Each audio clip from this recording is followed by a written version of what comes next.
Good day, folks. J-Man here today, doing a special live stream, just a random one, just to kind of get you into Christmas. Probably should have done Batman Returns now that I'm thinking about it, because that is a Christmas themed one. But I thought Batman Forever. There is a slight method to the madness. It was, I believe, Batman Forever was 1995. Let me just double check. Let me fact check myself there. Yeah, Batman Forever was 1995. So I thought, get it done for 2025, get it done before the year ends. We're going to talk about it. We're not going to go, we'll go somewhat in depth, I guess. But we'll see how it all works out. So we are going to be back on Friday for Fantastic Fridays. So make sure you're there for that. And then no stream on the weekend, but we'll be back, of course, for Earth's Mightiest Mondays for Avengers. Let's thank the Super Friends. We'll thank Dan, Sean, Steven, Brennan, Mark D, RR, Philip Story, Digger, Jim, Quagnar, Just Joe, GT, and DJ. And we thank Clobber Times. I don't think you like this movie, but we'll thank him anyways because we miss him and he's a super friend. So there you go. All right. And then we're going to go through the movie a little bit and talk about it and our relationships with it. Let me bring in Sean first of all. Hey. I've got playing in the background here, so. Oh, nice! And I can share the screen and we can look at it as well. But Steve's going to come on, or Steven is going to come on. Steve can't make it tonight, and we'll see how it goes. If other people want to come in or whatever, I might drop an invite for everybody. But anyways, we'll see how it goes. Maybe we'll have some people come in. Haven't done that in a while as well. Let me just send it to. I got to send a link out to firstly the people that normally come to my thing here. So these are for the Canadian. If anyone wants to join in the Batman talk, here is the link. Here is the link. See if anyone got any takers from our Canadian buddies. The poll is up. You guys want to rate? Oh, we already got some votes. So only 2 votes. Somebody gave it a 3 out of 5, and someone gave it a 2 out of 5. I watched a lot of stuff for this beforehand, before the stream as well. And Joel Schumacher had a great interview. It was like a half an hour interview where this guy even questioned, saying, "Oh, a lot of critics are saying, oh, there's no storyline. It's whatever." And he's like, "Well, the public's spoken and they love it." Yeah. And the funny thing is that like, it's true. It's like, and Joel Schumacher said this. He's like, if I make a movie and it makes tons of money and it does well for the studio, right? Yeah. Then people say, "Oh, it's not that good. There's no storyline and whatever." He goes, "Now, if I made a movie." He gave the amounts. He goes, they spent $79 million on this. He goes, I don't know what the marketing was. He goes, but $79 million was my budget, and I brought it in for that amount, a little less than that amount. So he brought it in under budget and on time. And he's like, if it did poorly, he goes, then everybody would be scrutinizing. Well, I didn't do this and that. It's like, it's the same criticism. It's like, oh, there was no story, and it was like way over budget, and so it's like no matter what you do, you can't win, and that's sort of true. You really can't win when you're making any movie. So I know, but the problem was, Batman Forever was a studio assignment, not necessarily a movie. Like Tim Burton made an artistic film, which was Tim's vision, and then he made it even more his vision, and they really didn't like that for Batman Returns. And this was like, Joel Schumacher, your assignment is to make a flashy, fun summer movie for the family. It's like, make a lot of merchandising opportunities, make it colorful and fun. And that's the assignment. And he did it.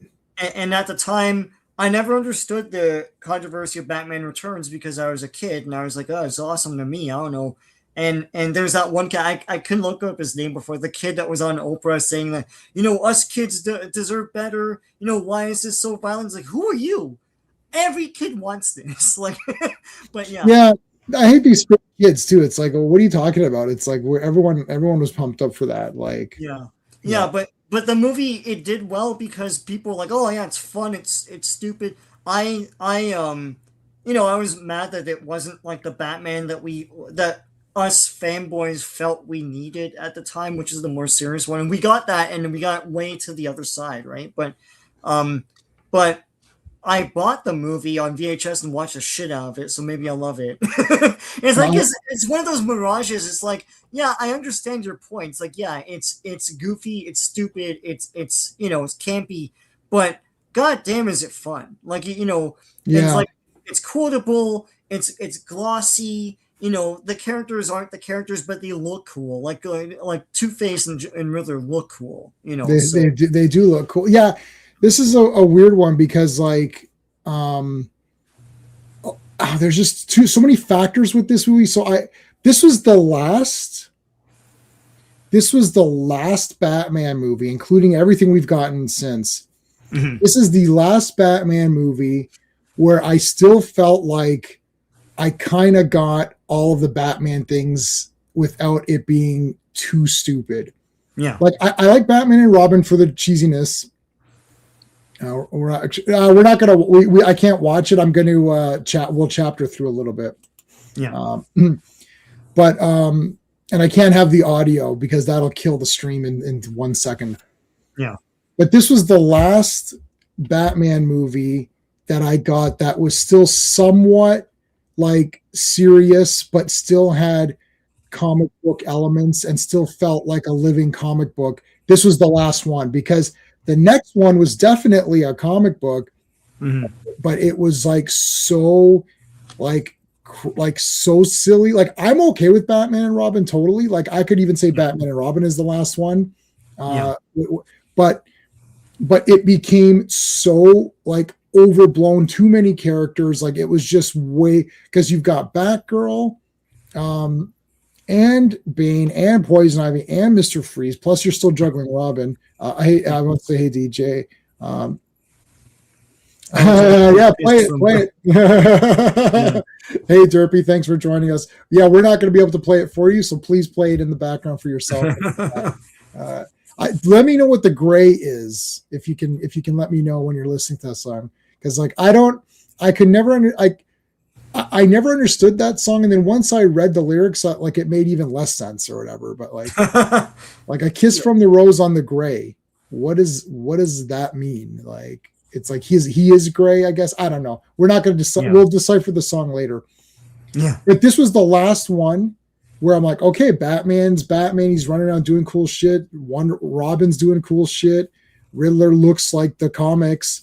Two-Face looks like the comics or whatever. They have their color schemes. They have their, they have all their different musics. Like everyone looks like they're supposed to. So the Batmobile, this is my favorite Batmobile probably.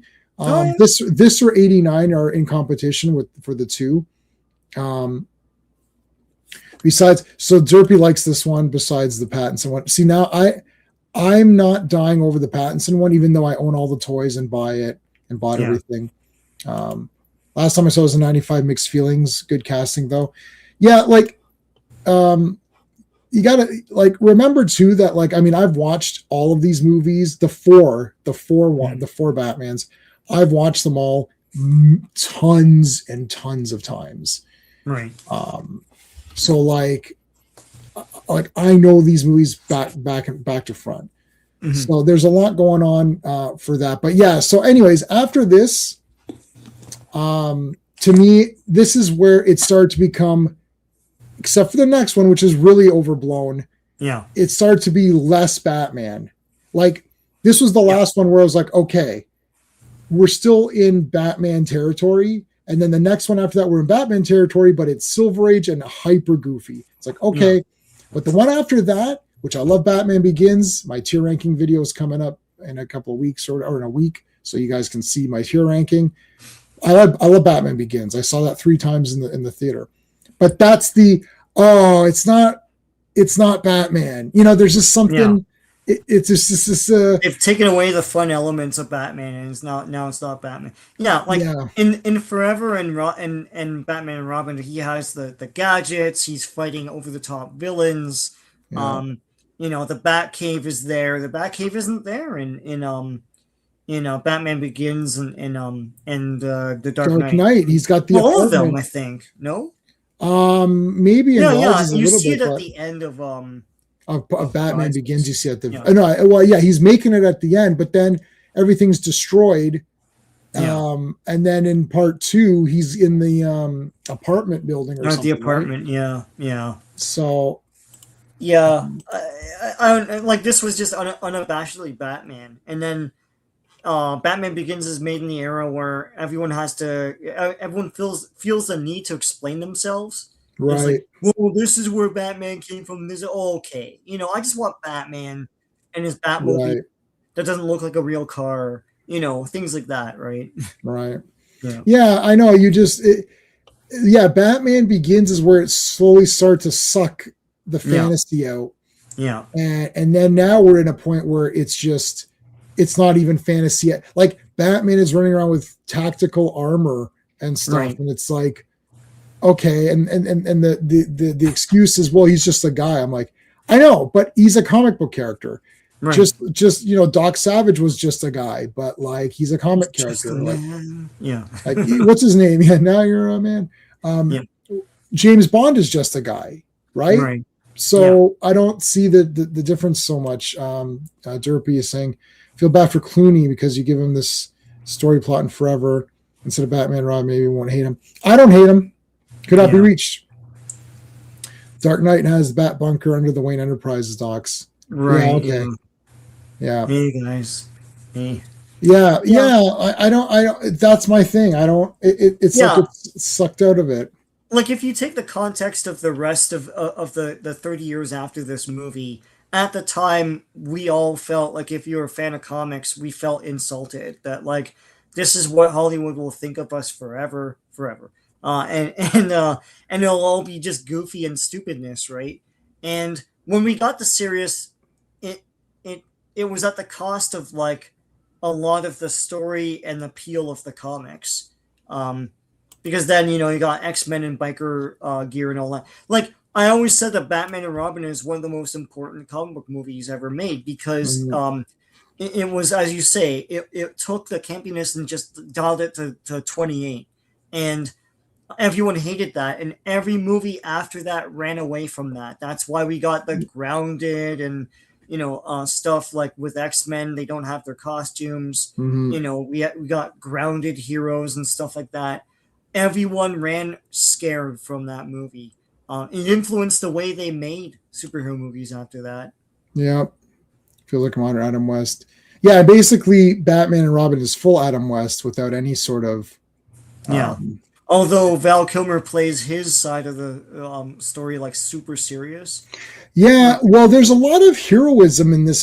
Look, I like the serious part. The thing with this movie is that I really like the serious parts a lot. Yeah. The music when Robin is talking, he's like, "Oh, it's like all I could see was Two-Face when I was fighting tonight." And it's like, he goes, so you help me, train me, let me be your partner. He's like, so you're willing to take a life. It's like, here's what'll happen. It's like, you kill Two-Face, but your pain doesn't die. And then you go out and find someone else. Right. And then you find that your whole life is revenge. Like there's a lot of great themes. And like everyone in this movie is heroic. Like the Graysons immediately try to help. Like yes, they're trying to defuse that bomb, or and they're fighting the guy. There's a lot of heroism in this movie. Like they are trying to still be heroes in this or whatever. Guys, there's a poll. Batcave is always small set too. No, this one is huge. They built the full Batcave. Then Vampire is really dark villain play. Yeah, I mean it is. Like I mean, Penguin killing children is a little bit off, so I can see that they're like, you know what, like, maybe we better, take a step back, like that's going too far, too far, like that's like way far, but all right, let me we'll go through it a little bit here. I'm just waiting for Steve's gonna come on as well. Guys, make sure we're Sean and I are streaming this together on even though I'm hosting, Sean is still streaming it through his channel. So if you're watching on Sean's channel, hit the like and make sure you're subscribed to me. I'd really appreciate it. And if you're watching on my channel and you're not subscribed to Sean, check Sean's channel out and subscribe to him. Now, I can't post a poll on your channel, Sean. I can only post it on mine. So I did post a poll. So if you guys want to go to my channel and vote on the poll, and then we can see where we're at. So I've got 3 votes so far. So we'll figure this out as we go. Yep. No, we're not going to watch it because that'll kill the stream. But we're going to chat. Yeah, it'll kill it. So there's the Batmobile. What did you think of the Batmobile here? I thought it was awesome. I actually have that Batmobile. I pulled out the box. It looks cool. Like it has the light or whatever. I thought it looked like everything else in this movie, though. It's got to have some neon somewhere, and you know, it's like not much of a inconspicuous vehicle if it's got like a light up hood and like a. I think the engine lights up or something, or well, part 2, the Batman Robin has like a spinning thing. Yeah, it has AGT. Yeah, yeah. It could have been. So it was considered. Could not be reached as referring to the fact that H.R. Giger, whatever, Giger, he says his name. I design Batmobile. So he designed a Batmobile, and they're like, yeah, like that's not the Batmobile, buddy. Like, what are you doing? Yeah.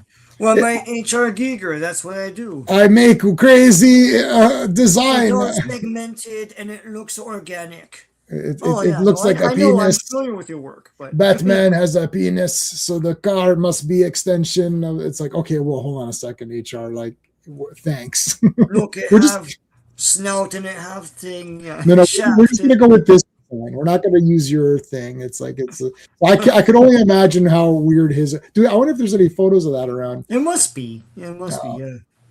But anyway, so Drew Barrymore. This is a pretty stacked cast.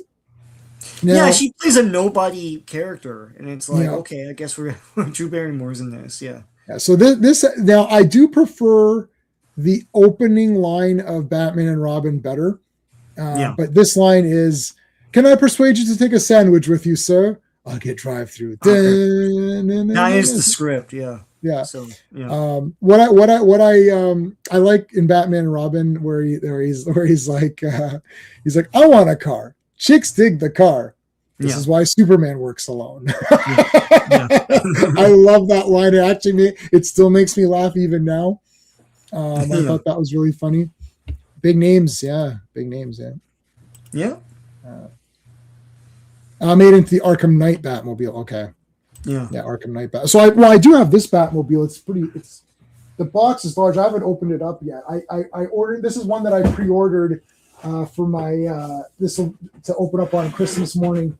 I always want to have a good Batmobile to open up on Christmas morning. Hey FK, how's it going? I'll make myself full screen. You guys can see. It's this big. It's huge. That's cool. Yeah. Oh my god. It's huge. It's huge, and so it's the McFarlane figures sit in it. Yeah. So that's how big it is. It's not the 3 3/4. It's like the full size guys go in there. Yeah. So that's pretty neat. I don't have a lot of Batman Forever stuff. I have the I only have Robin from the McFarlane line. So really Robin would have it'd have to be Robin driving it. I have these other guys that I brought out from my shelf, which I can show you guys after. I'd have to go grab them. You have the Kenner one, yeah. So, anyways, I'll get drive-through. Now his voice is not as stupid as what's his name's. No, it's not gravelly and dumb. It's like he can play both characters because he's an actor. Did you like? What did you think of the score on this one? Yeah, it's different than the other. I like it. It's still catchy. I'll always love the Danny Elfman one better than that one, but it's cool. They've got like a villain score and a hero score. I like it a lot. I like the ending when he catches both Chase and Robin. It goes dun-dun-dun-dun-dun-dun. I love that. Yeah, I like that. There's a lot of good motifs in this, so it's still good. I know a lot of people are gonna complain it's not the Danny Elfman score. I know, but it's I like it. Yeah. You're counting on the winged Avenger to deliver you from to see or deliver you or save you. It's like, and then he gives this big speech about luck and all that. Hey, Joe Dog. Yeah. The Bat credit card. That's in. No, that's the next one. The Bat Batman credit card's Robin, the next one. Even though it has a Batman Forever joke in it, but Yeah. Yeah, blowing on horns. Yeah. I think he means your shirt because mine. Oh, I like well, that. they're both awesome. This is the Blockbuster one. Yeah, I like that one a lot. That's an absolute that's an awesome shirt. Mine is the Dark Knight. The Dark Knight Returns, the only comic that Batman ever made, because that's the only one references. You're counting on the winged Avenger to like deliver you or save you or something. It's like, and then he flips it. It's the original screenplay is it opens with they discover that Two-Face has escaped, and it says "kill the Bat" on his cell wall, and then the next thing is actually Edward Nygma meeting Bruce Wayne, which we see, which is way later in the movie, but that was the second scene. Oh. And then it was the vault heist, which, if you're gonna have a big summer blockbuster, this is a better choice. This has to be your opening scene. Like so I like this. This is the Batman. This is the James Bond thing. Yes, this is what I like. They did it. They repeated it again in Batman and Robin, but made it cheesier. But I like this format. Yeah. So I like the format of this movie, which is one villain. Like, I would have used a very simple villain. Yeah.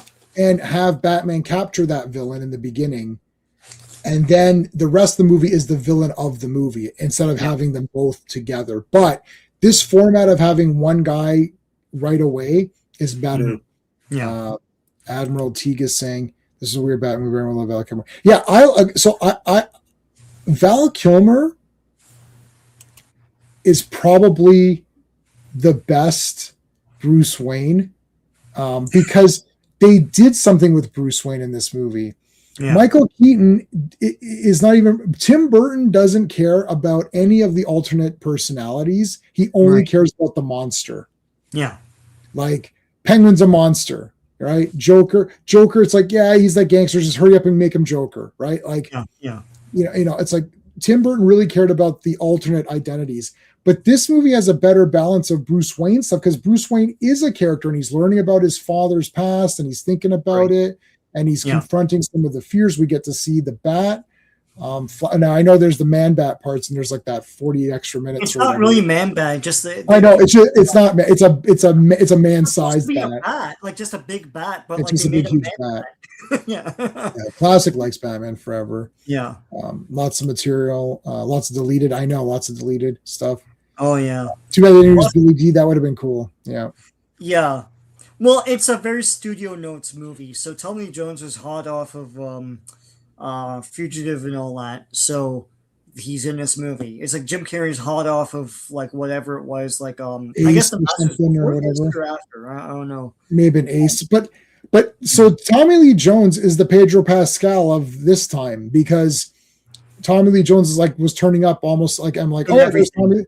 Like all of a sudden, Tommy Lee Jones was in every movie, and then that's what Pedro Pascal is. There's always, for some reason, there's always like one guy in like a 5-year block or something that seems to be like in every movie. And then Josh Hartnett and like Josh Hartnett. You're like, why is he in this? It's like okay enough. Right. And so Tommy Lee Jones all of a sudden was just in everything for whatever reason. And now Pedro Pascal seems to be in everything, and you're like, why is this guy in every movie? Like, what is happening? Batman Returns is that's my favorite as well. You didn't like Batman Forever? How come? So this one did have the nipples on the suit though, and for some reason people didn't notice it. Oh, you mean the nipples for the entire thing? Look, it's the bat butt people didn't like at the end. No, but the nipples were a problem because Joel Schumacher mentioned it on one of the news things. And then when he was being interviewed, he's like, I didn't think putting nipples on the suit would cause like this big controversy or whatever. Number one guy. Yeah. I could never understand what Joker was saying there. It was just like the sonar modification suit. Yeah. That because the symbol, the bat is like the bat symbol crosses the whole chest on that one, so you can't see it. But this is, I like this suit. It's cool. Yeah. The Batman Returns one has that armor plated Art Deco look where it looks like sections of armor. Yeah. Yeah, trailer for the Odyssey. I know. I saw. I'll watch that afterwards. I'm sure nothing happens. Yeah. So they throw him in here. There's Nicole Kidman, Chase Meridian, who's very aggressive. She likes Batman and she wants you to know it. I know. It's like, grow up. Like, what the hell? Oh, are you 14? Dude, you want to come on? Hot takes, you want to come on? Hold on. Where are you at these days now? On like, where do I reach you, man? Where do I reach you, Hot Takes? On Facebook?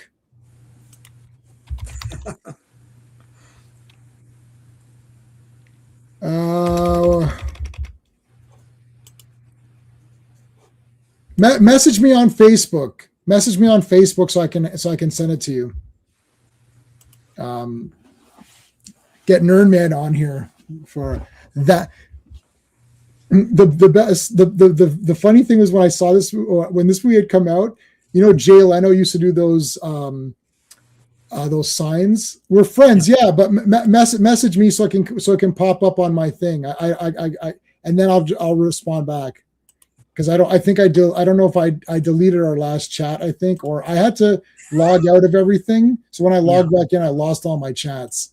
Yeah. So I can't find you.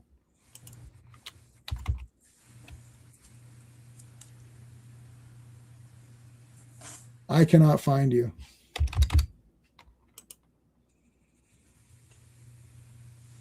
I cannot find you. Nope. I don't see you at all on here. Anyways, message me. It's J-Man or whatever. Yeah, no worries. Yeah. Merry Christmas. Yeah. Merry Christmas. It's probably best movie with Nicole Kidman. Okay, so the thing, yeah. So, anyways, yeah, she's very aggressive here, and this comes across real cheesy. Yeah. I could stand Riddler being cheesy because his character is nutty, and Two-Face is completely insane. But her being she's probably the weakest thing in the movie. Like, yeah, they're flirting here and pausing and stuff. Meanwhile, there's a hostage in the vault there. So it's like, oh, Batman. Oh, it's like, okay, calm down. Right. It's like, tell me more about this hostage and all. I'm like, damn. Okay, I got your message. Hold on. There you go. So, anyways, yeah, I know. Like, come on. So, yeah, Two-Face, yeah. But he looks good. This mask is good. The cowl's good. I'm not sure if you noticed this, but underneath, he has like an underneath. The mascara, yeah. No, not the eyes. I'm talking about the nose. Oh. It actually goes completely under his nose, and there's two holes for him to breathe through. Oh, wow. It's a little bit different because remember when Michael Keaton fell, you could see his nose? Like you could see his nose, but this one you can't. Oh, wow. I just noticed that on the 4K. It's still one piece, so he can't move his head around. He still can't move his head around. He didn't solve that until Batman Begins, and then it's just no, he didn't solve that till The Dark Knight. Oh yeah, so Batman Begins, it was still like one piece. Yeah, he can't move his head in Batman Begins either. Oh wow. I've got that cowl up there. Yeah, so he can't do it. Yeah, Batman, The Dark Knight is the first time where they said, "Can I turn my goddamn head or whatever?" Like, yeah, just give him a helmet or something. Yeah. So, if you examine this beginning part, there's a lot going on. Batman gets out of this trap, saves a guy, right? Hold on a second. We got Nerdman coming on. Hey, Nerdman, what's up? Hey, Nerdman. Yo, Merry Christmas. Merry Christmas. Merry Christmas. Long time. Are you coming on here to troll this, or do you like Batman Forever? That's a complicated question, you know. We only have 2 hours to answer it, so. You know what? It's got a special place in my heart. This movie. I haven't seen it in a while, but I don't think it's anywhere near as bad as Batman and Robin. It is the decline. It is the decline. It is a time that even when I was a kid, I sensed that was something off about this approach to Batman. Like, even though I liked certain aspects of it, there was one bit about it you said you didn't like, which I actually thought was fine. I never got the sense that the character Dr. Meridian, for instance, was terrible. I thought Robin was worse, to be honest. No, I like Robin, man, a lot. But yeah, the thing that holds this movie together for me is the performance by what's his name, the guy who plays Batman. Val Kilmer. I think he's a very underrated Batman. I think he takes the film seriously in ways that the film does not take itself seriously. That is true. And he pulls it off quite well. I'd never. He saved this movie for me, to be honest. Like, even as a kid, I was like, this is not as funny, it's not as cool, it's not as sexy, it's not as anything as the Burton movies. But I still dig Val Kilmer as Batman, and I like the gadgets. The gadgets were cool, but the villains were just a disgrace. I mean, that's the big issue is the story, how silly it is, and the villains are an absolute fucking disgrace. There's no two ways to put it. Tommy Lee Jones is awful.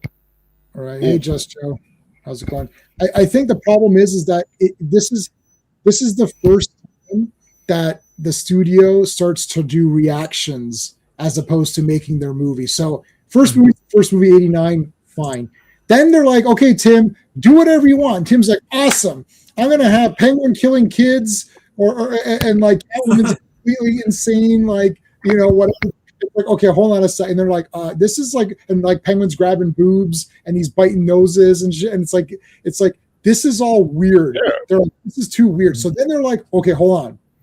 This next one, we got to make it goofy. So all of the Batman and Robin and Chase stuff is serious, but the villains are not threatening at all because they're so goofy. So it's like you're never really scared of Riddler. You're just laughing with him because you're like, oh, he's kind of funny and like Jim Carrey was Jim. The thing about Jim Carrey is he's funny, so it doesn't. If you're just watching it as a Jim Carrey movie, it's fine. Like you like he's doing Jim Carrey. He's doing Jim Carrey well. It's just unfortunate he's playing the Riddler. You know, like, but as far as it goes, everything he does kind of cracks me up. It is funny. It's Jim Carrey. It is funny. It's like it's Jim Carrey. It's Jim Carrey shit. How's my mole? He's got like, come on. Yeah. But when he's like, I still laugh when he says the B12. It's like you sunk my battleship and my favorite vitamin, I might add. That's in the script, actually. Yeah, that was very funny. Yeah. No, he's a funny dude. You can't help it, man. He's like it's like Robin Williams. Like Robin Williams at his worst, they still gives me a chuckle. But so Robin Williams, they wanted him to be Riddler in this. That would have been interesting. Yeah. But the problem is you've got Tommy Lee Jones trying to match his energy, right? And that ruins his performance as Riddler. Do you know what I mean? It kind of like. Because when you've got two silly villains, I agree. You know, and Tommy Lee Jones, I'm sorry, ain't the funniest dude. You know, like he's trying to match Jim Carrey, and you're just like, no, that's hurting Jim Carrey's just being Jim Carrey, which is fine. If Jim Carrey was just being Jim Carrey, fine. As the Riddler, I kind of get it, but you have to have Two-Face be the serious one on the side that's like, you know, more threatening, and then maybe the film could have worked overall. But Tommy Lee Jones is the actual problem, because Riddler, if you're doing Frank Ocean and it's Jim Carrey, okay, it's like, okay, fine, Riddler's goofy and insane and whatever, but Then you need to have Tommy Lee Jones be very serious and scary, where you're like, oh shit, Two-Face is someone you don't want to mess with. And then you can have, like sort of like they play off each other that way. But Tommy Lee Jones trying to match, as you said, match the energy. It's like, well, this is weird because Two-Face shouldn't be like that anyways. Like, so it's just a weird choice. I understand that they're like, well, we can't make it too scary because his whole face is burnt off. 1 second. Let me get Steven in here. Steve's here. Hey, Steve. Hey. Let Steve talk. Yeah, go, Steve. And then I do want to retort to your Batman Returns blasphemy just a minute ago. What do you mean? Batman Returns is my favorite. Oh, okay, cool. All right, Batman Returns is my favorite. No, I love Batman. I'll say this though. I'll say this because a lot more people have joined since we started. This was the first Batman movie I saw by myself with my friends.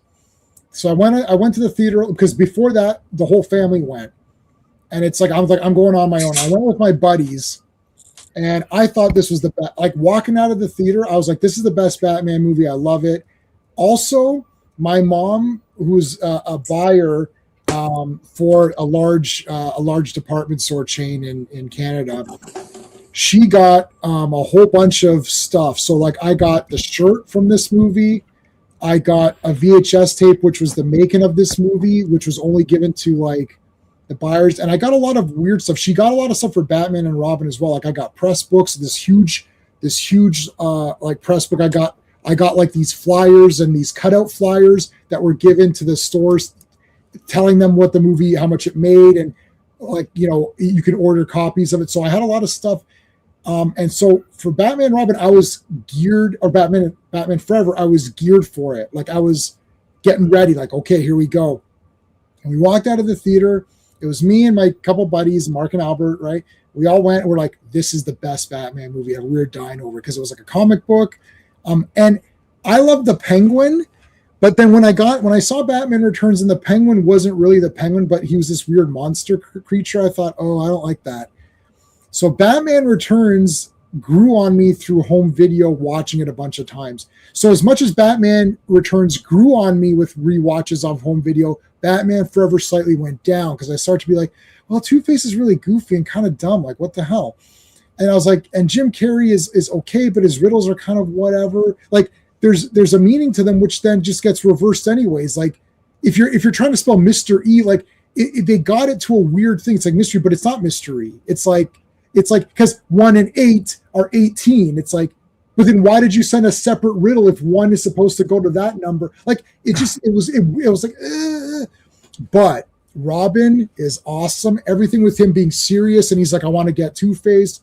I liked all that stuff. I like Val Kilmer. I thought Val Kilmer was awesome because as Bruce Wayne, he tried to do stuff too. Like when he's like, I'm Batman. He was going to give himself up to save those people. That's cool. I'm seeing that right now. Yeah. There's a lot of heroic parts. And Sean and I were talking, the Graysons, they immediately tried to save people. Like they're like, okay, we got to get this bomb. Dick, you get the bomb. We're going to go down here. It's like, there's a lot of cool heroism. Like, and like, I like when he's like, boys with vengeance need little encouragement. They need guidance. Like Alfred had a lot of good sayings in this. Like this was the Alfred became more of a character in this one. And so did Bruce Wayne. This is why Val Kilmer, you guys like Val Kilmer because he does more. And when he's like, oh, that guy committed suicide, and he's like, well, we'll give him full benefits. She's like, yeah, but benefits aren't covered if you commit suicide. He's like, I know, but we'll just give it to him anyway. Like even Bruce Wayne is being cool, and Bruce Wayne listened to Enigma, and he wasn't being weird. He's like, he shook his hand, and he's like, okay. He goes, what is your plan? He's like, well, I got this thing. It can manipulate brainwaves. He's like, oh, he goes, okay, set something up with my secretary. And Riddler screws it up by saying, no. I need an answer now. And Batman's like, I got to go. And he's like, plus this sounds kind of weird. He's like, well, I'm sorry. The answer is no, because it raises too many questions. Right. But Bruce Wayne was willing to listen to him. Yeah, and was treating him with respect, even though the supervisor was like saying, Edward, go away, he was still being nice. So Bruce Wayne is a good, decent guy, and he tries to save Chase Meridian when he breaks the door down. Like, there's a lot of great. This is the best Bruce Wayne that we've had up until. Well, I don't like the new, like Christian Bale was good, but like this was a pretty good Bruce Wayne, because before this I thought, Bruce Wayne, who cares? Like, get to Batman. Anyways, sorry. Okay, Steve, Yeah. what go for it. So I know you saw this in the theater. Yeah, this was my most anticipated Batman movie ever. This was more anticipated to me than 89 Batman, because 89 Batman, I was 12. I was like, I saw everything around, but like by the time Batman Forever came around, it was 95. I was 18, and I was now reading the magazines and that, and I was buying into the sort of shtick that, maybe Tim Burton was a little bit too dark, and it needed to lighten up a bit. So I was like, oh man, I can't wait to see this. I actually walked into the wrong theater for this. I came early and I walked into a later viewing, but the later viewing was in a better theater. So I just stayed in that theater and just waited, because that was back in the day when they didn't have all the, the pre-show stuff, but they played the radio. So you heard songs that they were playing through the radio. I just sat there and listened to music until it started. And literally, I was there alone for a long time because I was there so damn early. I watched the movie and I had the same reaction as J-Man. I loved it. I was like, oh my God, this is the best Batman movie ever.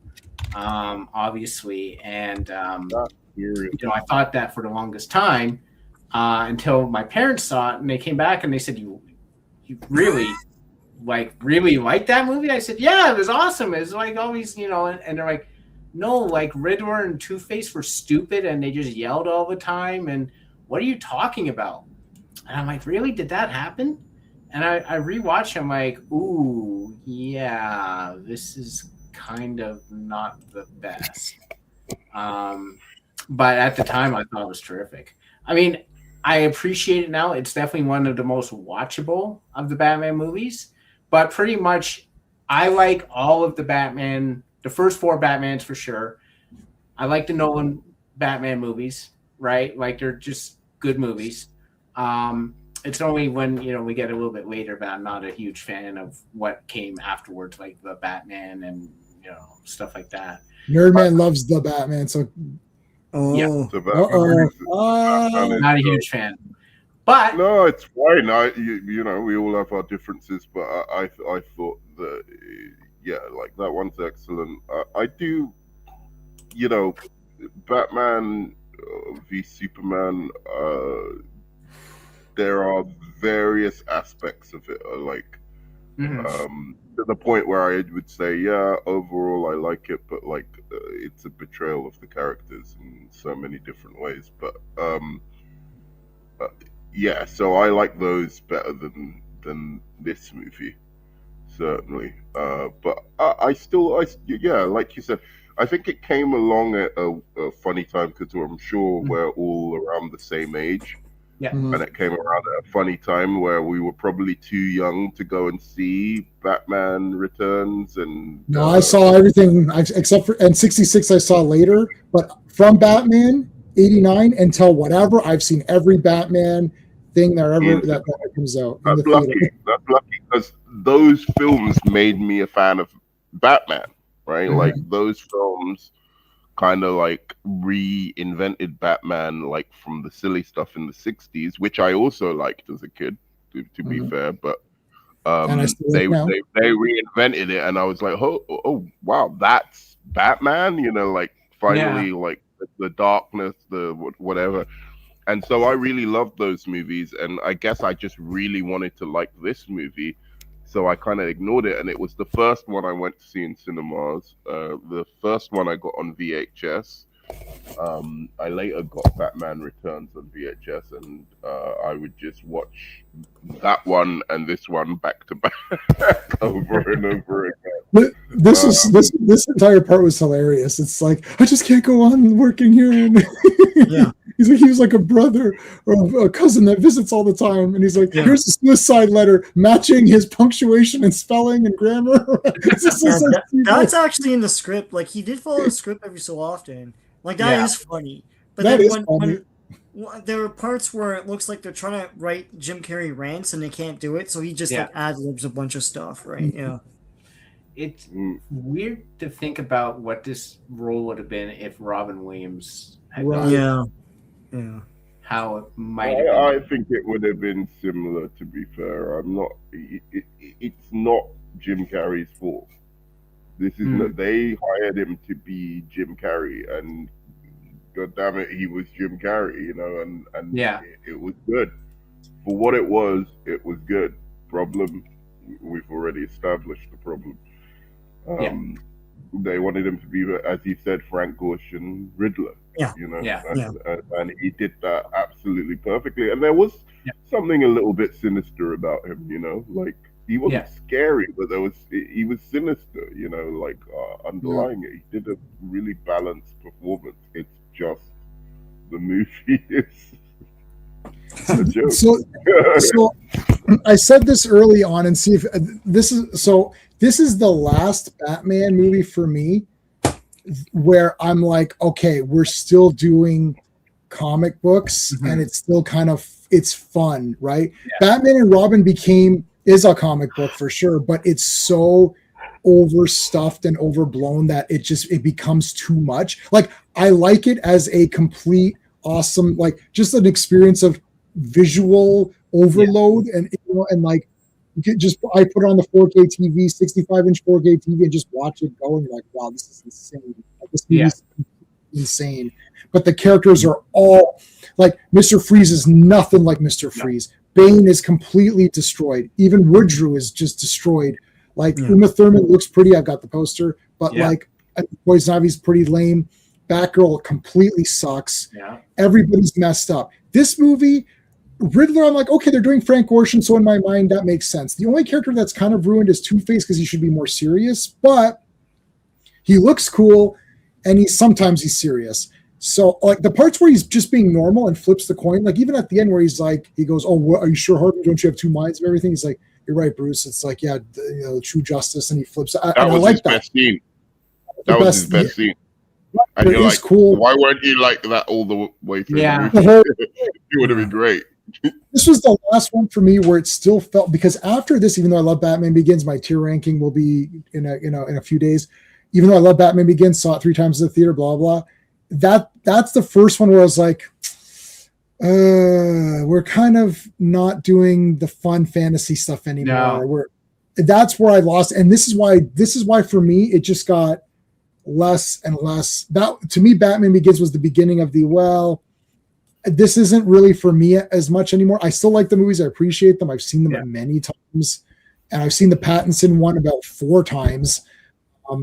But like, now we're wearing tactical armor gear, and I'm like that is not Batman to me. Pattinson looks like he's gonna fight Superman, right? Like, it's like, and BVS, I cannot get through it. I watched it in the theater, and I don't think I can do it. And I can watch the Pattinson one because at least he's walking around as Batman. You know what I mean? Like, this other one, there's a lot of meandering around. Like, they're in BVS at the 3-hour version, they're just moving. I'm like, I just chopped it to the end where they fight that Zod's Day or whatever you call that thing. I don't know what you call it, Doom Zod or something. Like, but anyways. I like Ben Affleck. I like Ben Affleck as Batman in the Justice League or whatever. But just that movie's just too long. But this one, it's still 2 hours, so it's not super long. There's a lot of Batman appearances. There's a lot of heroics in it. So this is still kind of the last one to me before we kind of lost our way. Because now the next one this one did really well. Let's take everything from this one and amp the shit out of it. You like silly villains?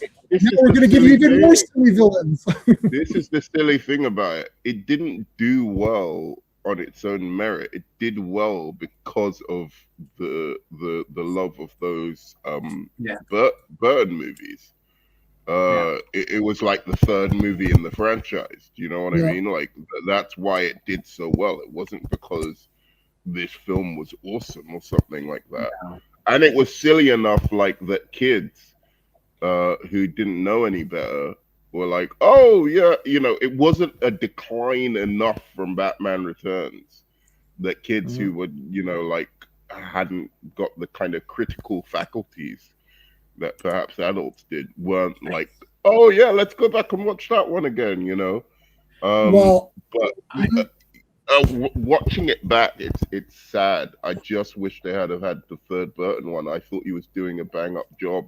I'm sorry. Yeah, the Penguin wasn't comic, but he was mayor. He was, you know, so what? He was an ugly freak. Everything Penguin does is from the Adam West. Yeah, the Penguin does all of the stuff from the Adam West stories, which some of those were from the comics as well. The mayor thinks it's getting control of the car because he has the car. He makes a Penguin car in Adam. Even with Penguin laugh, he has a lot of things that are the Penguin, and Danny DeVito was Danny DeVito was great. I'm sorry. I love Penguin. I just got the Penguin. Listen, I just got the Penguin. Todd McFarlane. Oh, can you see him right there? He's awesome. I'll bring him out after. I got those from Batman Forever. I don't know if that's the only Batman Forever stuff I have. And I do have the. I showed the. I do have the Batmobile, which I'm going to try to bring back out. I got the big Batmobile. Look, he wasn't like he was a mutant with penguin powers. Do you know what I mean? Right. Yeah, it wasn't that. I'm just saying. Remember, I'm a little kid. I saw Batman Returns in the theater. I'm just saying, as a kid. So when Batman Returns came out, I had the shirts I had Catwoman shirt, Penguin shirt. I had all the McDonald's toys. I had Batman Returns playing cards. I was so super pumped. I was like, ooh, I don't know. Because Catwoman, you know, like being the crazy secretary, I was like, well, and I was like, well, Penguin's kind of just like a monster. It's like, I don't know. So I didn't like it. I liked it more when I watched it again in repeat viewings. This one I loved. I don't, except for maybe a couple of adults who I just thought they're stupid. Every person that I spoke to about Batman loved it. So I don't think you're saying it didn't do well because it did well because of that. But I think people thought it was a good movie. Like all my friends thought that was awesome. Like my other friend Sean was like, that's the best Batman movie, clearly. And he was 3 or 4 years older than I was. So he was like maybe the early 20s when he saw it, and he loved it too. So except for a couple of people who I just would have dismissed as, oh, they're just stiff and they don't like anything, everyone liked this movie. I don't think it was like everyone hates Batman and Robin, but everyone liked this one. Yes. Legitimately. I don't think they just said, well, because we saw Returns or whatever, because people did like everyone in my sphere. Everyone in my sphere thought Batman Returns was okay. Everyone loved 89. They thought Returns was okay. I guess it's okay, I guess. And then they liked this one, and then everyone hates Batman and Robin. Nowadays everyone hates on Returns, and I yes, right. It's got the best Catwoman by far, and that's coming from someone who actually likes the new Batman. Right. And where was Catwoman in? I liked her in the Nolan movie as well. I thought she was the highlight of a terrible third movie in the Nolan movie. So it's not like Michelle Pfeiffer hasn't had competition. It's just no one's getting even close to that performance. And it was a little bit silly. Like the cats bit her and she had 9 lives and whatever. But I just think that the essence of the characters was still there, and that's what I look for. Does it have the essence of I don't all the accoutrements on top of these things don't really, and I'd say the same for this. If anyone told me this isn't the Riddler or this isn't Two-Face, I'm like, yeah, it's an interpretation that maybe doesn't quite work, but the essence of the characters are there. You can't say these are still the versions. I mentioned this on another stream where I was talking about, like, there's the comic book version, obviously, and then there's sort of the movie version where Joker, it's like Joker didn't kill Batman's parents. He's not a mobster, but it's kind of Joker. He has all of he looks physically like the Joker. You can point him out and say, yep, that's the Joker. He has all of the goofy gadgets, he stole my balloons, right? Like he has all that stuff, and he's crazy. So it is the Joker, but it's movieized in order to give Batman a final act. So he can say, you killed my parents. So you killed me first. You created me. I created you. Right.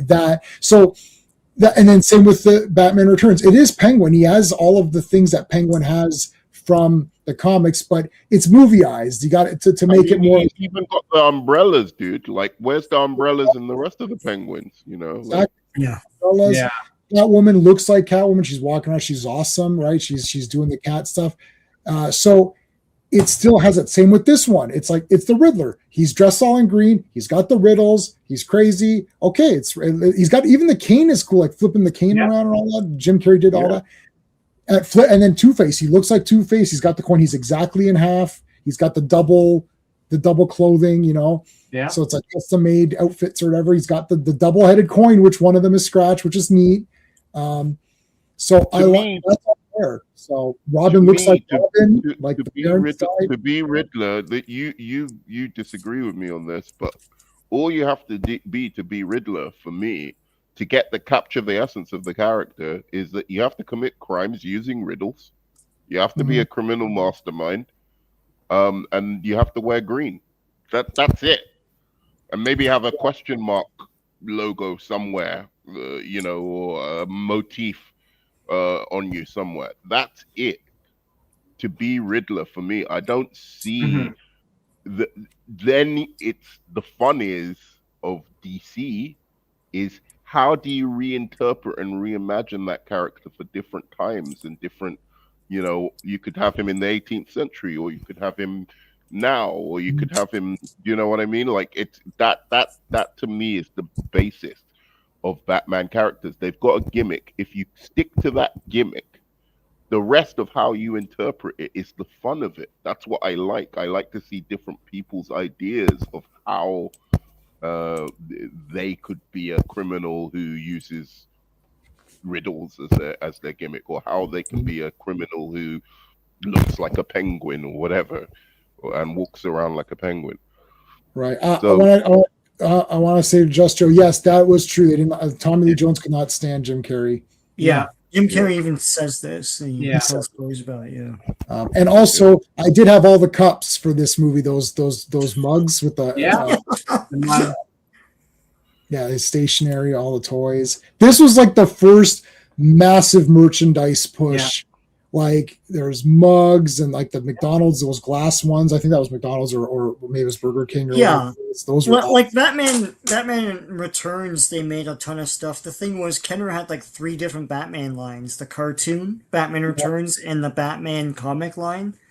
And I think, but with this, they really made a big push to just like coloring books and stickers and everything else, right? You know. See. I just happened to pause on a perfect example of something wrong with Two-Face, where he's excited that it came up bad, and it should just be like, okay, it's bad, so I'm going to do it. Like he's too animated. You know, it's like once he makes a decision, he goes for it. Okay, now I'm going to be bad. I'm going, hey, Ravenscroft, how's it going? He's like, okay, I'm going to do something bad. I would have assumed that he would have already had flipped the coin before this caper started to whether to do it or not. Right? Like should I think someone in the circus might know who Batman is. I'm going to attack it. Yes or no? Yes, I'm going to attack it. Right? Like I assume that was already done. So a lot of the coin flipping would have been done off camera because he wouldn't even be there doing something bad if the coin didn't allow it. But I guess this in particular scene was, do I shoot the Graysons or not? Yeah. That's and it comes up as bad. And he's like, oh, yes, happy day. He goes, oh, happy day. It's like, but why are you happy about it? Like, you should expect, So, but anyways, I mean, he looks like it's still, I don't know. I mean, I've seen this movie many times. And see, Bruce Wayne's fighting guys here. And look, the Graysons are heroes. The second there's something wrong, the Graysons pop in to help out.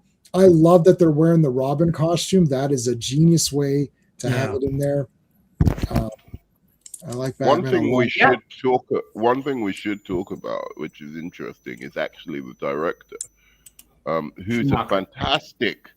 He is an actual fantastic director, and I think this kind of took away his cool factor, and people forget how good a director he actually was. And he probably had, when they approached him with Batman, had a very different idea, because this guy does gritty stuff. If you've ever seen Falling Down, Oh yeah, I don't know. I've seen it a bunch of times. Yeah, great movie. You know, like 8mm was crazy. That I look for that in a Batman director. You know, like when you see a movie of theirs and you're like, yeah, I could see this guy doing Batman and doing it in his own way, and like I think you probably, if he was left to his own devices, you probably would have got something like the Batman agent, you know, back then. Right, back then, yeah. Well, I'm looking at his movies right now. I mean, I own The Wiz, which he wrote, but DC Cab, I have that. I've St. Elmo's Fires, Lost Boys, Flatliners, Lost Boys. Falling Down. What's the other one? Client, Batman Forever, Time to Kill, Batman Robin 8mm, like Phone Booth. That wasn't too bad. Number 23 wasn't bad. Number 23. Oh, I haven't seen that. Oh yeah, number 23. Yeah, with Jim Carrey. Yeah, he's like, I don't think the directing is bad in either of these movies. I just think that he's pushed to do certain things. Yeah, like he had to do. It's not his movie. It's not his movie, right? Yeah. Like, it's terrible in Batman and Robin. It's terrible in Batman and Robin. I'm sorry. The dialogue is bad, but not movie though. But I could see what was going on. Like I could tell and I could follow it. I could literally put Batman and Robin in at any time and watch it and just have a good time. Like without like it's not Batman. Like it is not a good movie, right? Like, you know, call it a spade. But I enjoyed the movie. I enjoyed watching it. I think it's just because I actually like it a bit more than Batman Forever. Yeah. The reason why is because Batman and Robin goes for it. It doesn't try and, you know, tonally, it's the same way throughout. It's ridiculous throughout. It doesn't try and be serious at any moment in time. Even the serious parts are treated ridiculously. So I have absolutely no problem tonally with Batman and Robin. I have a problem tonally with this movie because I got the good guys acting like they're in one type of movie, more like a Tim Burton serious movie. Or Joel Schumacher serious movie. Right. Got Jim Carrey and Tommy Lee Jones acting like they're already in Batman and Robin. And it doesn't fit. Like they popped out of Batman and Robin to come into this movie. Yeah, exactly. they like shifted over. Like I watched Val Kilmer and I'm like, this guy is taking Batman seriously. Like he's completely going for it, that he is a very serious, you know, he's fighting with what he saw when he was a child and at his parents' funeral and all that stuff. And, you know, Chris O'Donnell's character is pretty much the same. Like he's very, you know, he's more or less serious. Like I'm going to get revenge for my family. That's it. I'm going to be a vigilante. Happy for Chris O'Donnell, big time, boy. Well, I love Robin. You are capping. Robin's one listen, of the worst. Worse than Jim Carrey for me. I'm sorry. Oh my God! Well, it was good having your man on. Haven't seen you a while. It's great having you. Check out his channel if you want to, but you don't have to. It's not a big deal. No, okay. Hold on a second. First of all, I love Robin, so I've been waiting forever to have the goddamn Robin. Now we only have one. There's like how many live? There's like there's that fake Titans Robin, which I don't count that loser. Yeah, but there's only like 2 Robins now. So, anyways, but no, hold on a second. Isn't this funny? This entire part is great. Where he comes there and he goes, well, why don't you fill up the bike? He's like, yeah. And he's got all the bikes there. He's like, you've got this one and this one. He's like, yeah. He goes, if someone can fix these up for me, you can keep one as a fee, right? And then Alfred comes in with that amazing plate of food, and he's like, oh, he's not saying, I'll just toss this to the dogs or something. Like, I don't know.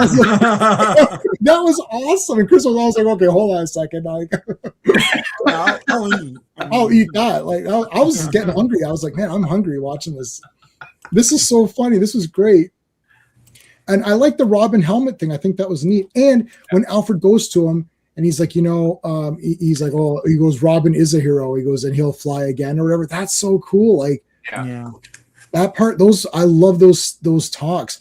This is a better movie than Batman and Robin, obviously. Yeah. Batman and Robin has more silly factor, so you can just the whole thing is silly. So you're like, okay, I'm just gonna watch a silly movie. This movie it's pretty serious. Then it becomes goofy, and Ravenscroft is saying he's playing the Riddler. Okay, so Riddler can be goofy, but the problem is that Two-Face is also goofy, and now it's just them being goofy together, and that's Batman and Rob. That's the first inkling of the Batman and Robin territory, where now everyone's going to be stupid.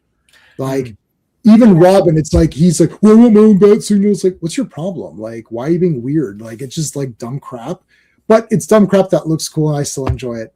See, the Riddler to me is not necessarily a goofy character. I can see why people think he's supposed to be a goofy character because he does the riddles and all that, but like to me, he's a very arrogant character. He's supposed to be a very arrogant character. He's like, oh, Batman, you're supposed to be the greatest detective. You can't even solve these riddles, sort of thing. And he's reading the riddles.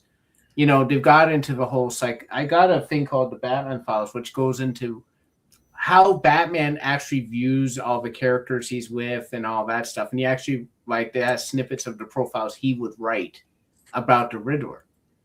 And talks about, like, how the Riddler has, like, almost like a self-defeatist aspect to him, that he wants to be caught. Like, he's punishing himself, right, sort of thing. So there's a lot of layers to the Riddler that a lot of people can't look past, you know, reading the riddles and that, and he's dressed all in green with question marks. Well, he's actually supposed to be more serious than that. You see that more in the Hush storyline, how serious he can be, because he masterminds that whole thing. But, you know, Frank Gorshin, basically, you know, he was the template for the Riddler, and Jim Carrey literally said, I'm being Frank Gorshin's Riddler. So when you start saying that, that's fine. I don't have a problem with that interpretation, because obviously it worked for Frank Gorshin when he was in, you know, the Adam West Batman. But what movie are you making now where this character fits, right? Like if Val Kilmer... There's a little bit... Yeah, sorry, finish your point, and then I'll say, Yeah, if Val Kilmer and, you know, half the cast is going to be serious, I'm not going to, you know, Chase Meridian was on. I don't know how Chase Meridian was. She was serious. It's just dumb. Yeah, it was dumb serious. But like, if Val Kilmer and like the main character is going to be serious, where you know, you guys sort of fit in there, or else it's going to clash, and that's what the problem was. Is that the villains clash tonally with the main character. Even with Frank Gorshin and with Riddler a little bit in this, there were times. Now Frank Gorshin is in a show where everyone's cheesy, so it doesn't matter what character you are; you can almost interchange them. But in this movie, there is a few parts. Even Frank Gorshin, a couple of serious parts, and Sean Astin was the Riddler as well. We forget about him. Yes, he was the Riddler. There was a Frank Gorshin where Frank Gorshin couldn't make it, so we had him in there. But anyway, John Astin. John Astin, sorry, not Sean Astin. Father, the father, not the son. They should have got the son. That would have been so. Anyway, no, but there is some parts where Riddler. I wish there was a couple of more parts where he's serious, like just a little bit. But there is that arrogance where it's like, oh, Bruce, it's like you suck, and it's like I'm better than you. But then it's more like envy. Like I love the mole. It's like how's my mole? Yeah. And then he wants to get him in the boxing. Go ahead.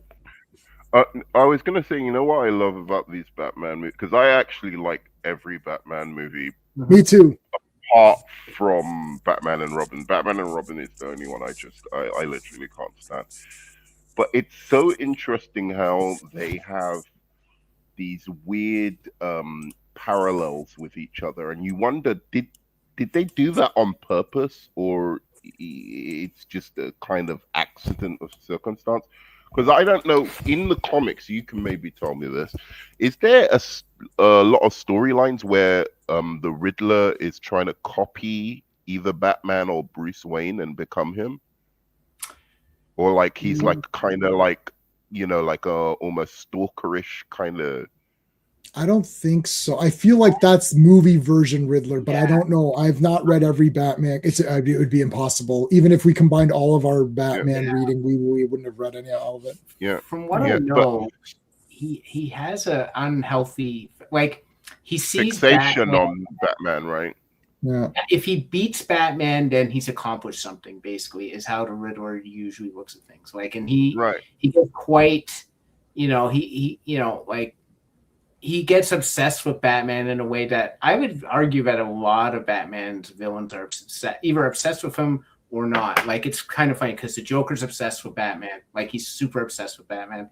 Riddler's obsessed with Batman. Or there's the characters who they wish Batman would go away, and that's like more the Penguin, and characters like that. But like, I think the Riddler has an unhealthy obsession with Batman, from what I've read in the comics. So Riddler needs to fascinating that. Sorry, just to finish the point. Yeah, it's so fascinating that in this movie, he's trying to be Bruce Wayne, right? Like, right. That's what I was just gonna say. Bruce Wayne. But in the Batman, he's obsessed with Batman, and he's trying to be Batman. He should be obsessed with Batman. Weird parallel. But here's the thing: in this movie, Two-Face doesn't like Batman, and Riddler doesn't like Bruce Wayne. Right. That's why it's movie version. It's like, for this movie, we still have Riddler being obsessed with Batman, but he doesn't know that it happens to just be Bruce Wayne, and he's really obsessed with Bruce, which turns out to be Batman. But Two-Face blames Batman, and Riddler doesn't like Bruce Wayne. So now you have both villains after the same. It's like Eddie Brock hates Peter, and the Venom symbiote hates Spider-Man. So it's like you have the two. So the villains in this movie in the movie. I'm not saying in comics. In the movie, these two villains make sense together because they're attacking different facets of Batman. And all of this entire movie is it Dick Grayson or Robin? Are you Batman or Bruce Wayne? Are you Riddler or Edward Nygma? Are you Harvey or Two-Face? Even Chase, to an extent. Like, do I want to grow up? She does have an arc. She grows up. She's like, I'm tired of these like bad boys. It's like, I want a relationship that's a serious relationship. So she does have a change. Every character in this movie does have two things going on with duality. So that's pretty good. Like, I don't like what I'm trying. They didn't just come up with this out of their ass. The problem with Batman and Robin, they really did. They're like, how can someone who wants to make the planet like all green and vegetation work with someone who wants to freeze? That movie was produced within 2 years. Like they just rushed it right out after. They rushed it out. Right. Yeah. I wanted to so Ravencroft is saying that Batman and the silly Joker, but Joker was scary. He was killing people. He was going to gas them at the end. He was like scary, threatening. He was great. He's actually way scarier than anyone gives him credit for. He kills people without any regard for anything other than just to have fun about it. He's paying money. So he has all this money that he's stolen from Grissom, and he's going to dump the money in the streets in order to lure people out so he can kill them. He's willing to pay a fortune to watch people die. He's crazy. Like this crap about, that Joker's whatever.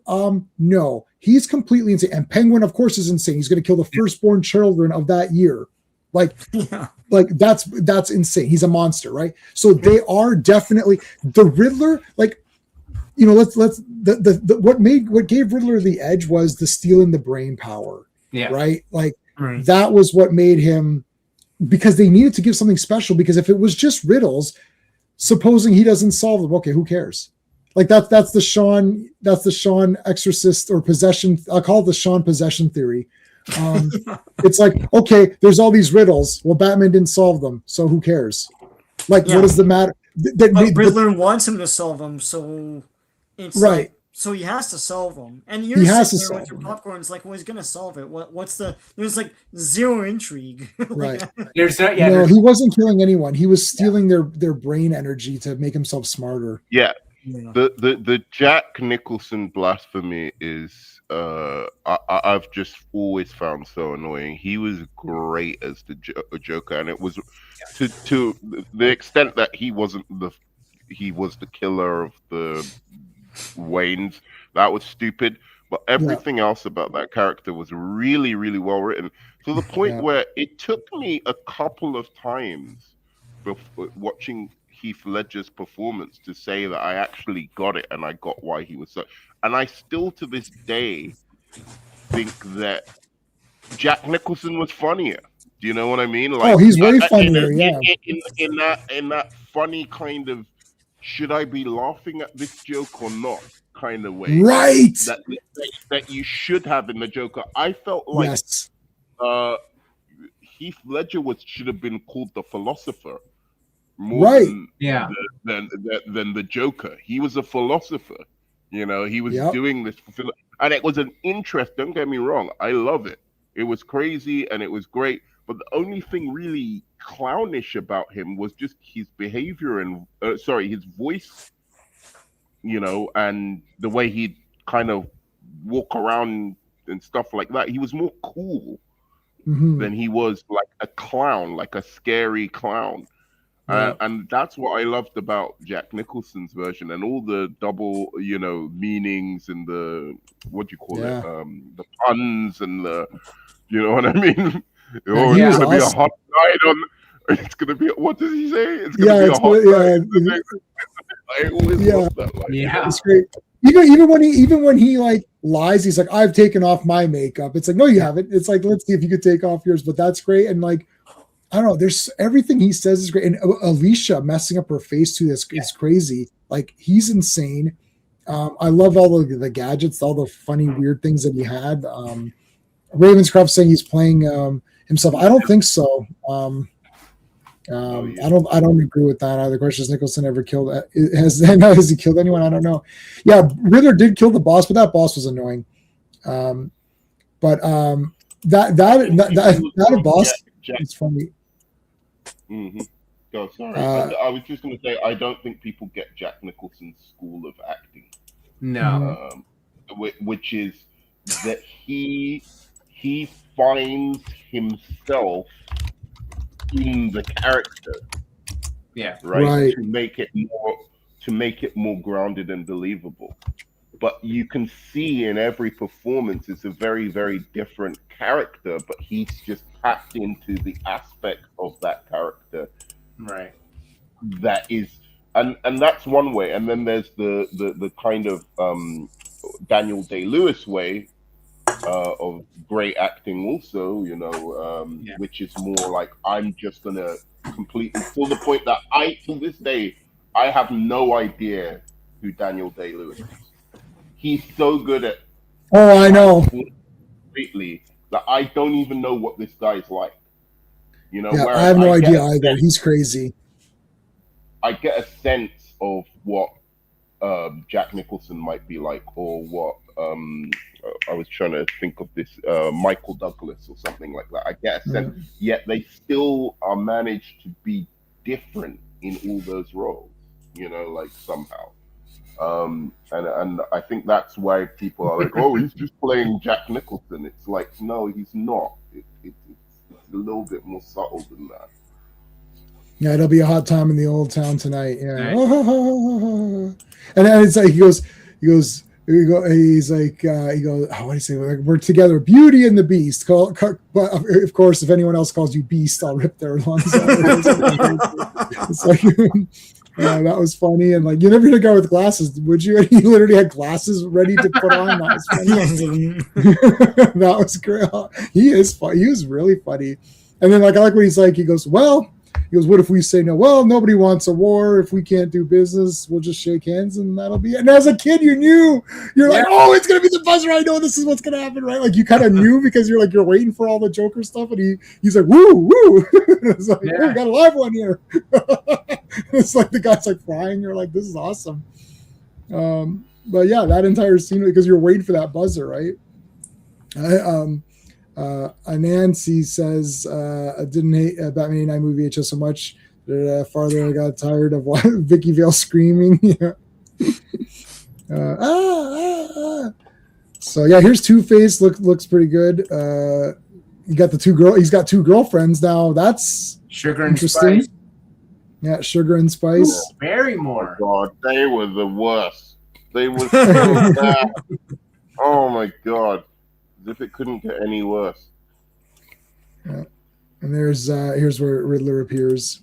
This is actually one of my favorite scenes of Two-Face in this movie, where he says, where he's talking, he says, you know, you've intrigued us, but you've also broken into our lair. So, I like that. You know, was it heads will talk to you and or something like that, and tails will blow your dead head off. Yeah, and I like that was because that was Two-Face who's making a decision. He's like, he goes, you have violated the sanctity of our lair, but you proposed an interesting it's interesting proposal or something. So heads we say yes, and tails we blow your head off or whatever. It's like, and then he flips, and then it does the thing, but then we don't obviously we see, and then we cut to them doing a heist. So the next that heist has a super awful edit. Yes. It's like when he lifts up that diamond, it's huge. Yeah. Let me see if we can get to it. Yeah, see the big there's a good one. The 1 millisecond before this, it's a huge diamond. Yeah, and then it's terrible. Yeah, you're not gonna be able to see. I'm not gonna be able to cut to it exactly.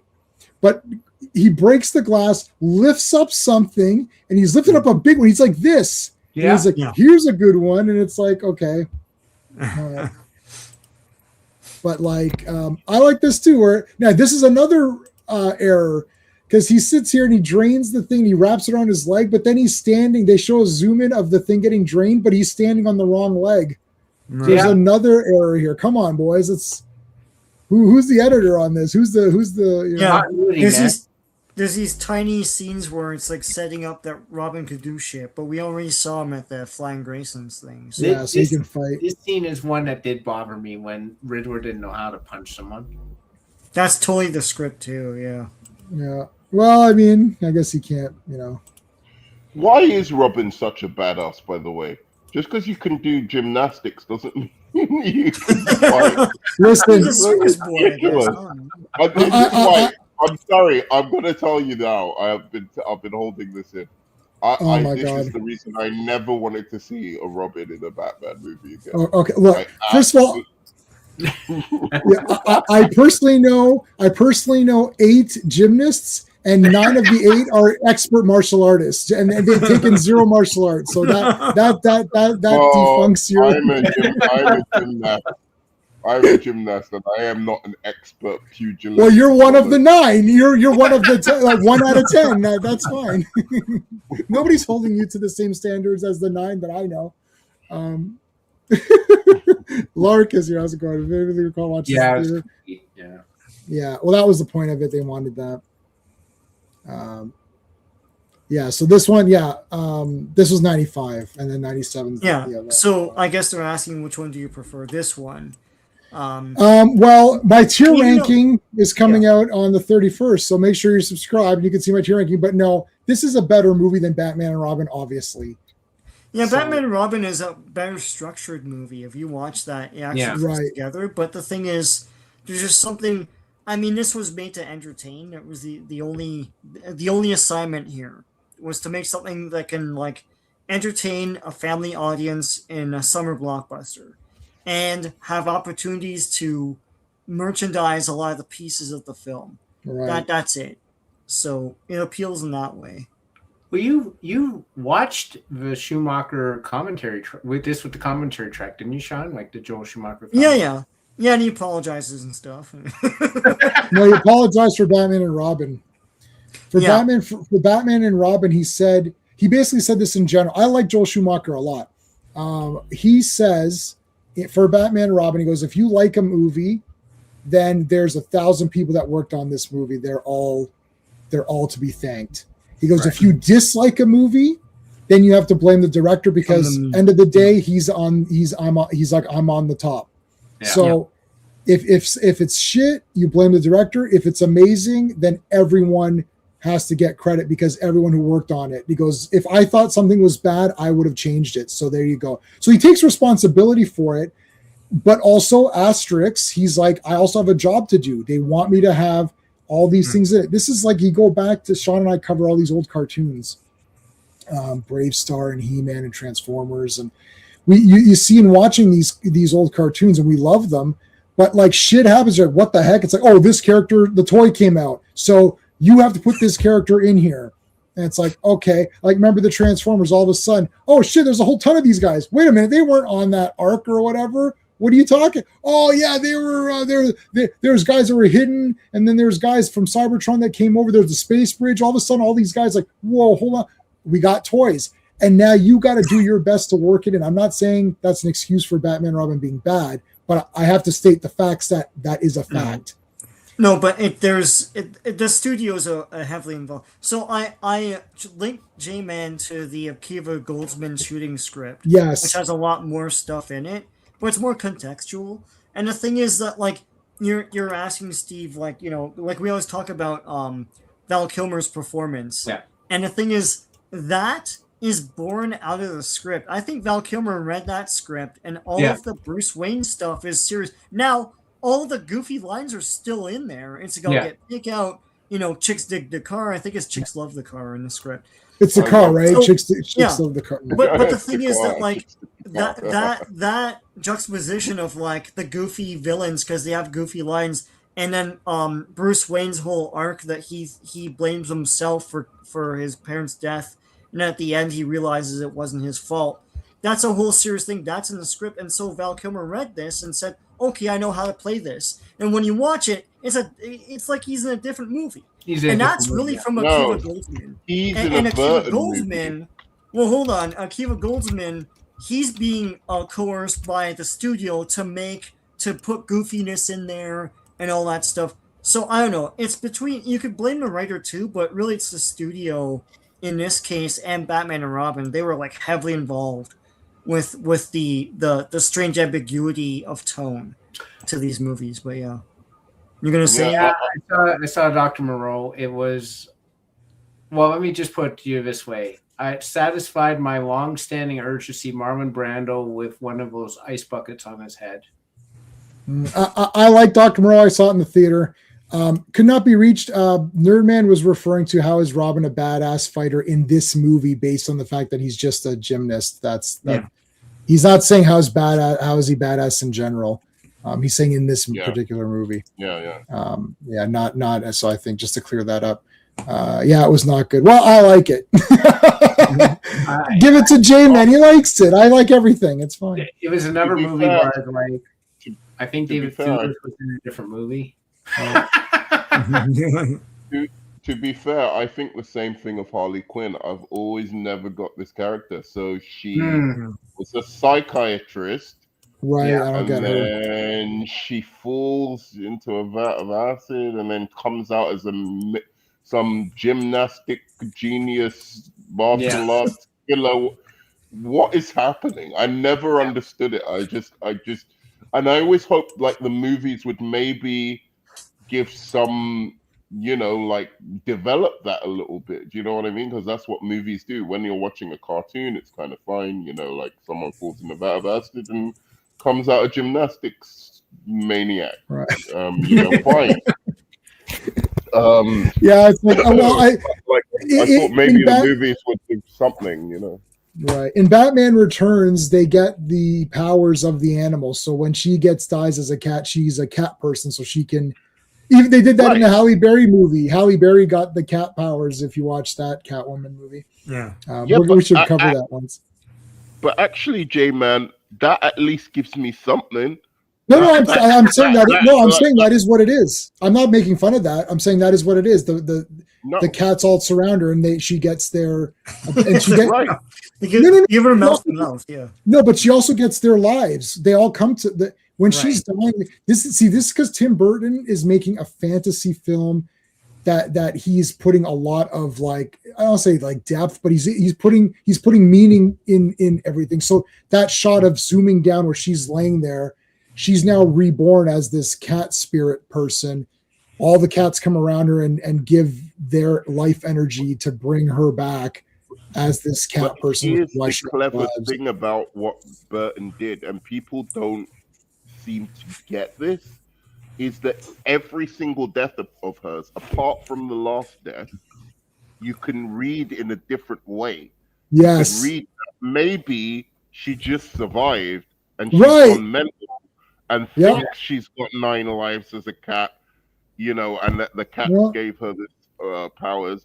but actually maybe she's just like a crazy woman, like it's only until the last death, and even the last death, when you think about it, was she really there?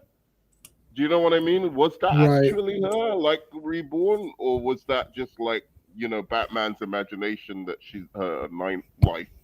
So it's a very subtly clever kind of depiction of Catwoman, I think. And I don't think people give it enough credit. They're like, oh, she got her cat powers from cats. It's like, did she though? Like, is that exactly what the film is saying, or is it like up to how you can read it? Yeah, I just thought that I agree that with you, Nerdman, that like basically what I thought was she just attributed it to her being like a cat, but like I didn't see anything there that made me think she was a cat. I just like thought that she was very supernatural. Yeah, I don't think she has the umbrella thing. She just cut it with her claws, and she just happened to land in a good spot. Yeah. But that's the whole thing of it. Like, she just survived those things. Yeah, but like, she's a secretary now. She's a martial artist, flipping around, jumping around. So Nerdman, how did that happen? That's the Batman. So that's worse than Robin, because at least Robin is a gymnast. She's like flipping around and jumping. So to me, it's like you're missing my point. You're missing my point here, then, because one, she's not as badass as. Well, she fights Batman. She fights Batman and loses badly every time. No, she doesn't. She knocks him off the thing and jumps on him and licks his mouth. She kicked the crap out of him. She's like taste pavement, bro. Like he lets her kick the crap because he's enjoying it sexually. Don't get it confused, as we all would. If Michelle Pfeiffer was beating the crap out of us looking like that, I'd be like, all right. She could use that long as possible. She could use the bullwhip pretty good too for like a secretary. She had bullwhip training or whatever? Yeah. Oh, there's supposed to be the monsters like penguins. Penguin's literally supposed to be a penguin. I think the thing is that they're supposed to be. It's called the Bat, the Cat, the Penguin. They're supposed to be the monsters. They're supposed to be those things. And then the realism part is that sure you could eat raw fish. Sure you could. That's a deformity of the hands, right? Like. Surely you can fall from that height, land in the kitty litter. You can survive that because it cushioned your fall. Sure, you could escape. Like, sure, you could do all these things. You can ground yourself and grab that wire and let the electricity pass through you and still somehow survive that. But it's fun to play with the idea that they are those monsters. Right. Yeah, they're totems. Yeah, that's kind of neat. That's the point. But going back to what back to Forever, no, but just the last thing, the bullwhip. Oh. Have you seen when she did that one take? Yeah, she did that. Selena Kyle, secretary can't do that.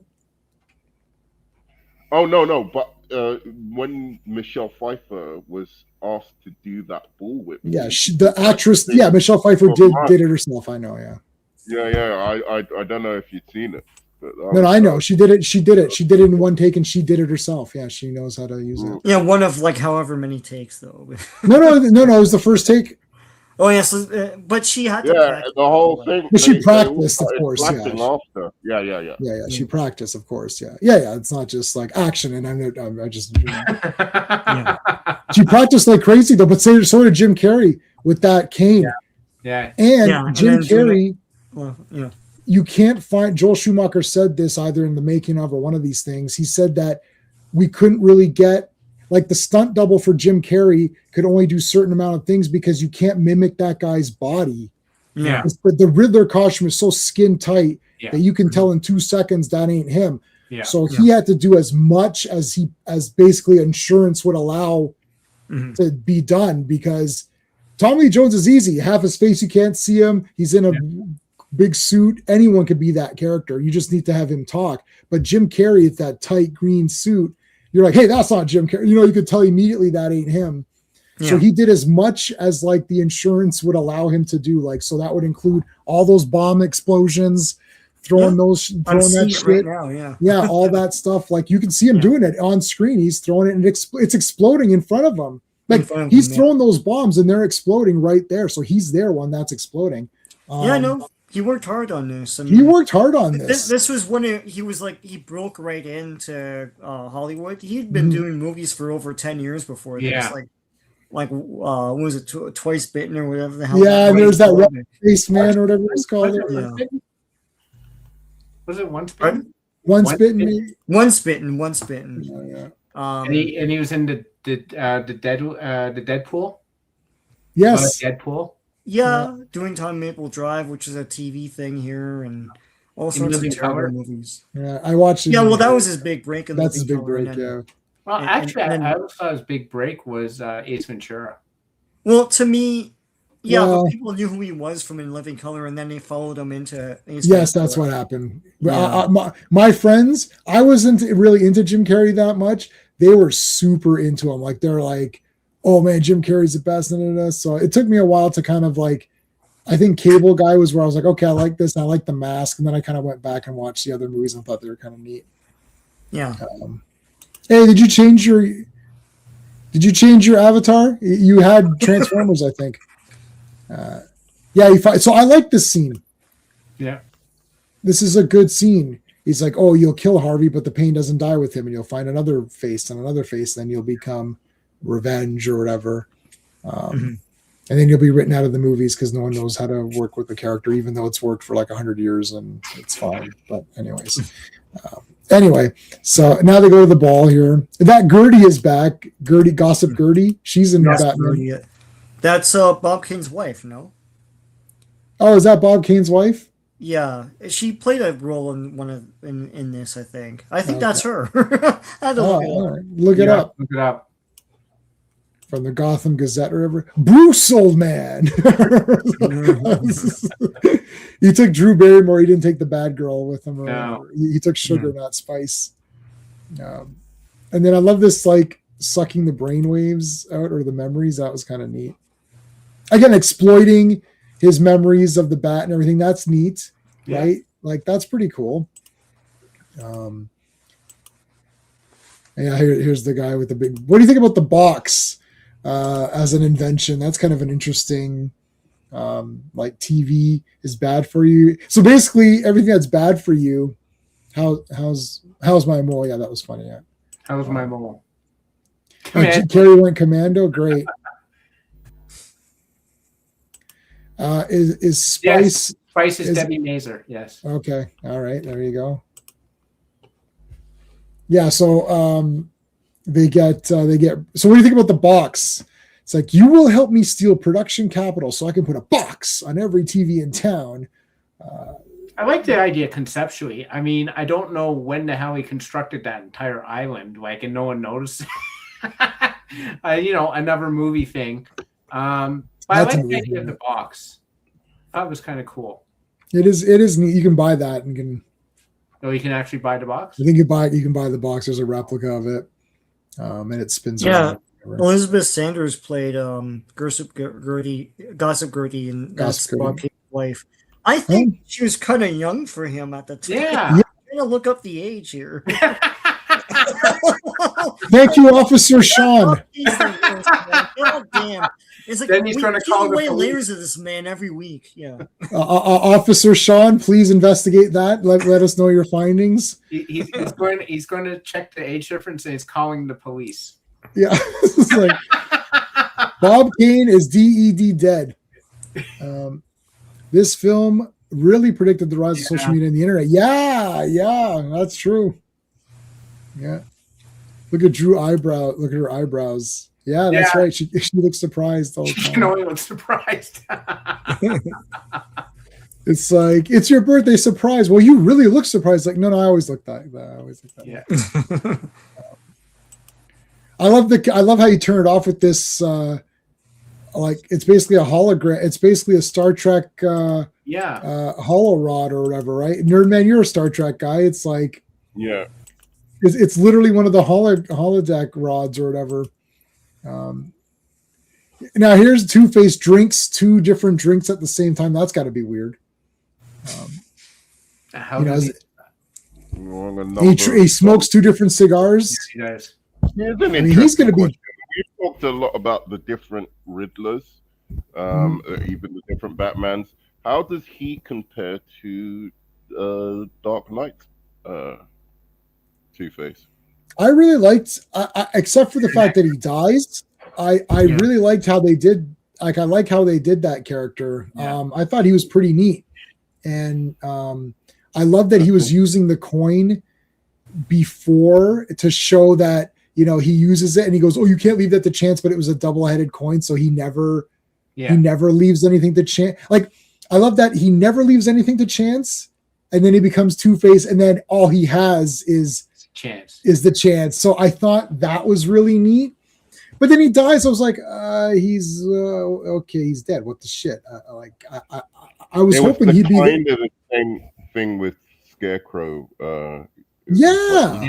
It's awesome, and then a Scarecrow was super awesome. Yeah, that was perfect casting. Like that Cillian Murphy guys. He's like, let me show you my mask that I use. and he squirts the gas out just like that's from the comics. And then at the end he was the full Scarecrow. That was cool. Yeah, what the shit? And then he kind of did nothing in Dark Knight Rises. He was just there to be there. He was wasted in both Dark Knight and Dark Knight Rises as far as I'm concerned. It kind of ruined his character a little bit. I was like, this is what he's become. Like, come on, like I thought he'd be more. Yeah, but Aaron Eckhart was a good choice. This is a good question. I was thinking about this today actually, because in Batman and Robin they have Two-Face's costume, but Two-Face is dead. So why is his costume there? Yeah. But I was gonna say I don't love the Dark Knight Two-Face. I don't. No, I mean he's better than this one, but for the reasons you said, he just becomes Two-Face and then dies. And then dies. Why didn't you have Two-Face in this? It was almost it was worse than Scarecrow, because at least Scarecrow did some, Scarecrow crap, but you just wanted to see him do that Scarecrow crap in his, full Scarecrow gear. He sort of had it. Yeah, and Two-Face, why didn't they just have him be half burned, and then Joker talks to him, and then and then Two-Face is in the next movie as a full villain, because then he would have got his origin in the second movie, and then you could have had him full Two-Face in the next one. Right. Both Two-Faces die. Yeah, what's going on? And I didn't love the actor as well. I was like, this is who they're going to get to play Two-Face. He didn't do a bad job, but I just feel like another actor would have been better. Anyway, done the duality a little bit better. He was a good Harvey Dent. He was a good Harvey. Yeah. They didn't give him a chance to play Two-Face because he became Two-Face, and then he's one scene and it's done. And it's dead. I don't. I like people, because one of the problems was that Joker dies, Penguin dies, Two-Face dies. They keep killing off these villains in these movies, and people didn't like that. And they're like, well, Batman doesn't kill, so what the shit is that? And then it's like, but then Ra's al Ghul dies, and then Two-Face dies, and then now, Heath Ledger passed away in real life, so he can't really do anything. Bane dies. Bane dies. So I was like, well, that didn't really fix any of these. And I'm not going to save you is weird. Like, I'm not going to kill you, but I don't have to save you. Like, well, no, you do have to save them, because then you killed them. Like, this is the train is going to hit 2 people, and all I have to do is push the lever, and then it moves. And it's not even it's not even that where they say if you push the lever it kills someone else. It's like you save them. It's like, well, then you save them. I don't get it. There's footage of Cillian Murphy in the Batman costume during. Oh, okay. I like when he gets the fear gas, and then he sees Batman as that super demon Batman. That was neat. Yeah, that was cool. That was really cool. That movie is just cool. Batman Begins, man. That's an awesome movie. That's top tier. Yeah. There's now I do like that Two-Face has other outfits that all have the half. Yeah. That's kind of neat. there's rescuing Batman. What did you think you were doing? And it's like, and Batman was not impressed with that rescue by Robin. And he says Nightwing. Now, come on, in the theater, when he said Nightwing, I don't care. Oh, I didn't like this movie that much. What? Listen, he said, I was like, oh, he said the thing. That was the first instance where we pointed. I know what that is. It's like that was I know what that is. It's like everybody else is like, what's Nightwing? I don't understand what that is. It's like, you guys suck. I know what it is and you don't. I didn't know what it was back then, to be fair. That's okay. I was hoping that Bruce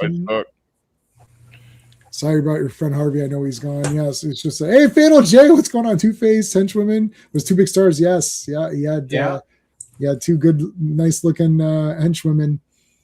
I love Batman's Nolan. They're okay. You're not going to be very happy with my tier ranking. I don't think you're going to like my tier ranking very much when I do it. Should we do a, I was going to do a communion Batman tier ranking video, but there is so much vast opinions that we'd be here doing it forever. Like we'll never come to a consensus, right? On that. It's every Batman movie means something to the person who watches it, right? Sorry, is the director cut this movie real? Is the director's cut? Oh yeah, there is. So, yeah. There is one. Yeah, there's like 40. The script that's lying around on the internet. Like you can just read it right now. That is that cut, but for whatever reason they won't release it. I don't know. There's some talk. I don't know. It's okay. Yeah. Is it with the Man Bat, Sean? Yeah, so the Man Bat thing isn't supposed to be Man Bat. It's supposed to be just a really big bat that Bruce was afraid of. And then he faces his fear. The scene that you see in the DVD where like the bat goes like this, and he does the same thing. And so he conquers his fear, right? But that's in it. I mean, they shot it, Yeah. I don't know how complete everything is because even in that thing that on the DVD, there's no sound or anything. No, they could easily get it though. Yeah. Fatal J, Batman Begins. When my tier ranking video comes out, Batman Begins will be very high, so you'll be very happy with me. So don't worry about that. I saw Batman Begins 3 times in the theater. Where's Fatal? Sorry, yeah. Fatal J's in now. Oh yeah. He pops by every so often. Yeah. To say hi. We like Fatal J. Let me guess. I like him. I've been on a stream with him once. He was cool guy. I understand. I'm not they're okay. Dark Knight Rises is just too long and boring. I'm sorry, I just can't. And they ruined Bane in my eyes. Batman Begins is awesome, except for a couple of issues that we pointed out. And The Dark Knight is too long, but still pretty awesome. And Joker. No, it's not too long, bro. It's too long. Why is he in Hong Kong? He's like, yeah. I thought he was going to do something. Dark Knight movie could have been like another hour, and I would have loved it. I would have. Well, that's fine. Top Surfer Sting. Batman. If they just took out all the no, actually they can't take out all the Two-Face stuff. The Two-Face stuff is pretty good. But man, Surfer Sting. If they lessened that Two-Face stuff and made it more Joker Batman, just give me another hour of Joker Batman doing stuff, just living their best life. The fairy thing, yeah. Well, Heath Ledger is actually not in it enough. If you pay attention to that movie, Heath Ledger he's a very powerful persona when he's on screen, but he's not in it enough. I feel like Sean and I always joke about the Hong Kong. They needed to. It's not the length. Okay, let me read. How about this? It's not the length of the film. It's what they chose to have instead of what they removed. It's like have more Heath Ledger doing stuff and have less of going to Hong Kong and like doing all this other random crap. It's like Joker was clearly like a cool character in that movie, but he's not in it really enough, I think. No. And then Two-Face, they shouldn't have had any of the Two-Face stuff. They should have had Harvey Dent, and then he gets the thing, and then what they should have done is have the explosion, have the acid, and then cut away, and then in the next movie you flash back to that and say, oh, here's what happened to him, and then continue with Joker. But anyways, yeah, I feel like a lot of when I was watching the movie, not like 10 years, last time I watched it, I'm sitting there, I'm like, where's Joker? He hasn't been in this movie in a long time. And they seem to really be hitting hard the whole, because the Harvey Dent character is really what Christian Bale's Batman wants to be, which is more so like, the known hero, because Batman becomes the villain at the end, right? He becomes the guy who kills the hero. That was the whole point behind it. I appreciate that was the point of the movie. I got it. I understand what they were going for. But you had Joker, who was so hyped in this movie, and when he was in it, it was every scene he was in was memorable. I'm not going to argue that, but he wasn't in it nearly enough. They really were hitting the Aaron Eckhart, Harvey Dent, Two-Face theme hard through the entire movie. Now, I can appreciate that, because that's the movie Christopher Nolan wants to make. And Christopher Nolan is one of the few auteurs, I believe, who are still in Hollywood. So that's fine. Yeah, he makes whatever he wants. He not whatever he wants, and that's it. It just happened to be a version of Batman in this case. But I found it interesting how the Joker character seems to be spoken about so much in the movie, because there's long periods of time when I don't see Joker. Yeah, but I kind of like that in a way about the movie. It doesn't overdo the Joker, and to be fair, if I could add more of anything, it would be more Batman and Bruce Wayne, because I loved his character in the first movie, in Batman Begins. For sure. And I thought, wow, this is really great. The approach they're taking to Batman, they're really exploring him. 100%. And then nothing in The Dark Knight. You just feel like he's a non-character in The Dark Knight. Plus, I agree with that too. Starts doing the stupid voice, and it's like somebody should have told Bale. See, this is why Batman Begins, because Batman Begins was the first time where Batman.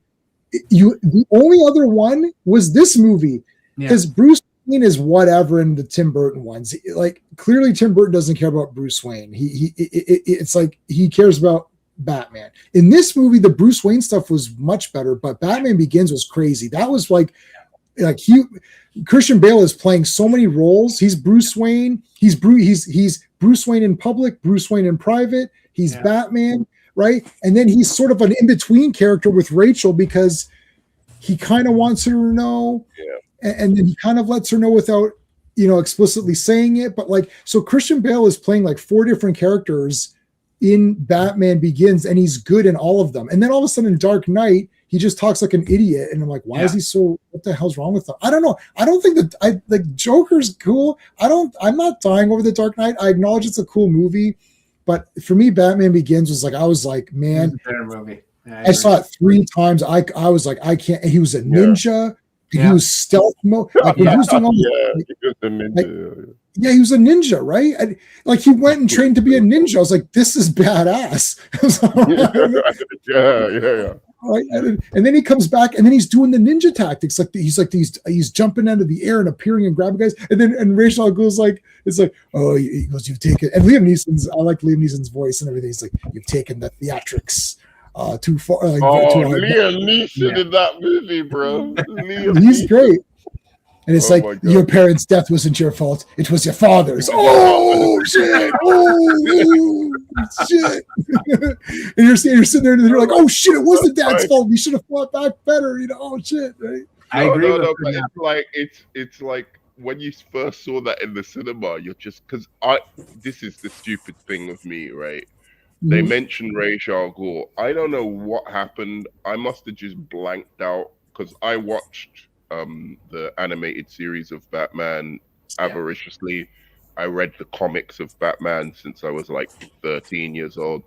I guess when I went into the comic stores, I just never, if I saw Ra's al Ghul on the cover, I just never got it. I just would get the classic villains, right? Like, you know, if it's a Riddler comic or if it's a Joker comic or, you know, like Right. whatever. Or if it was a comic that everyone's talking about with Batman. So I just somehow missed Ra's al Ghul. Like, he just wasn't in my vernacular. And so when they were talking about Ra's al Ghul in the movie, I'm thinking, oh, he genuinely is his mentor. He's the guy who taught Batman how to be Batman and whatever in this version. And so I had no idea this guy was evil. Like, I didn't get like that at all. So when that was pretty surprising. Yeah. So when he was saying all this stuff, I was like, dude, this guy is outrageous. Like, he's, you know, like what a cool mentor figure. You're just like, you know, he's mentor, but he's like, he's got his own darkness. So yeah, that line hit me like, it was your father. Yeah, I was like, whoa, that was awesome. What is happening here? Yeah, well, and the thing is, everyone knew Liam Neeson was Ra's al Ghul because it was obvious he looked like exactly like him. I'm like sitting there, I'm like, oh, that's clearly him. It's like, no, it's Ken Watanabe. Or I'm like, well, how is it Ken Watanabe? Like, that's not him at all. Like, what are you talking about? They made like a $400 statue of Ken Watanabe and called it Ra's al Ghul, and I'm like, anyone who bought that probably feels stupid. Well, for one time I was glad for being a fake nerd and not knowing. And not Ra's knowing, al yeah. Ghul was, because it improved the movie for me. I was like, it was a genuine twist, you know, at the end where he was like, it was him all the time. Wow, like. Let's check in with our poll. We've got 20 votes. So Batman Forever, what would you rate it out of 5? 15% say 5 out of 5. 35% say 4 out of 5. That's the that's in the lead.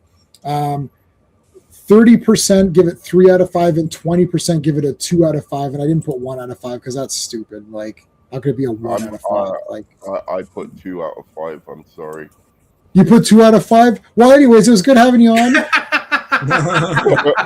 I'm sorry, man. Like, subscribe to this guy if you want to. You don't have to, though. It's not a big deal if you don't. It's a fun bad movie. Let's be real. No, it's a fun okay movie. It's a fun bad movie. No, I'm lying. This movie's you know, I gotta tell you something. Sometimes I pretend like I don't think this is awesome. I've watched this movie 100 times. I've watched Batman and Robin probably even more times than this. It's like I watched this movie 3 times this week. And I'm supposed to be watching Brave Star. And I was like, should I watch Brave Star or should I watch Batman Forever for the 3rd time this week? I'm like, I'll watch Batman Forever. It's like, so like I broke out all the Batman Forever stuff for this stream. I was like, oh, let me break out all the cool shit that I got, which I actually did. Surprisingly, I don't really have a lot for this movie, except for those little statues that I have, and I've got the Robin figure and I've got the Batmobile.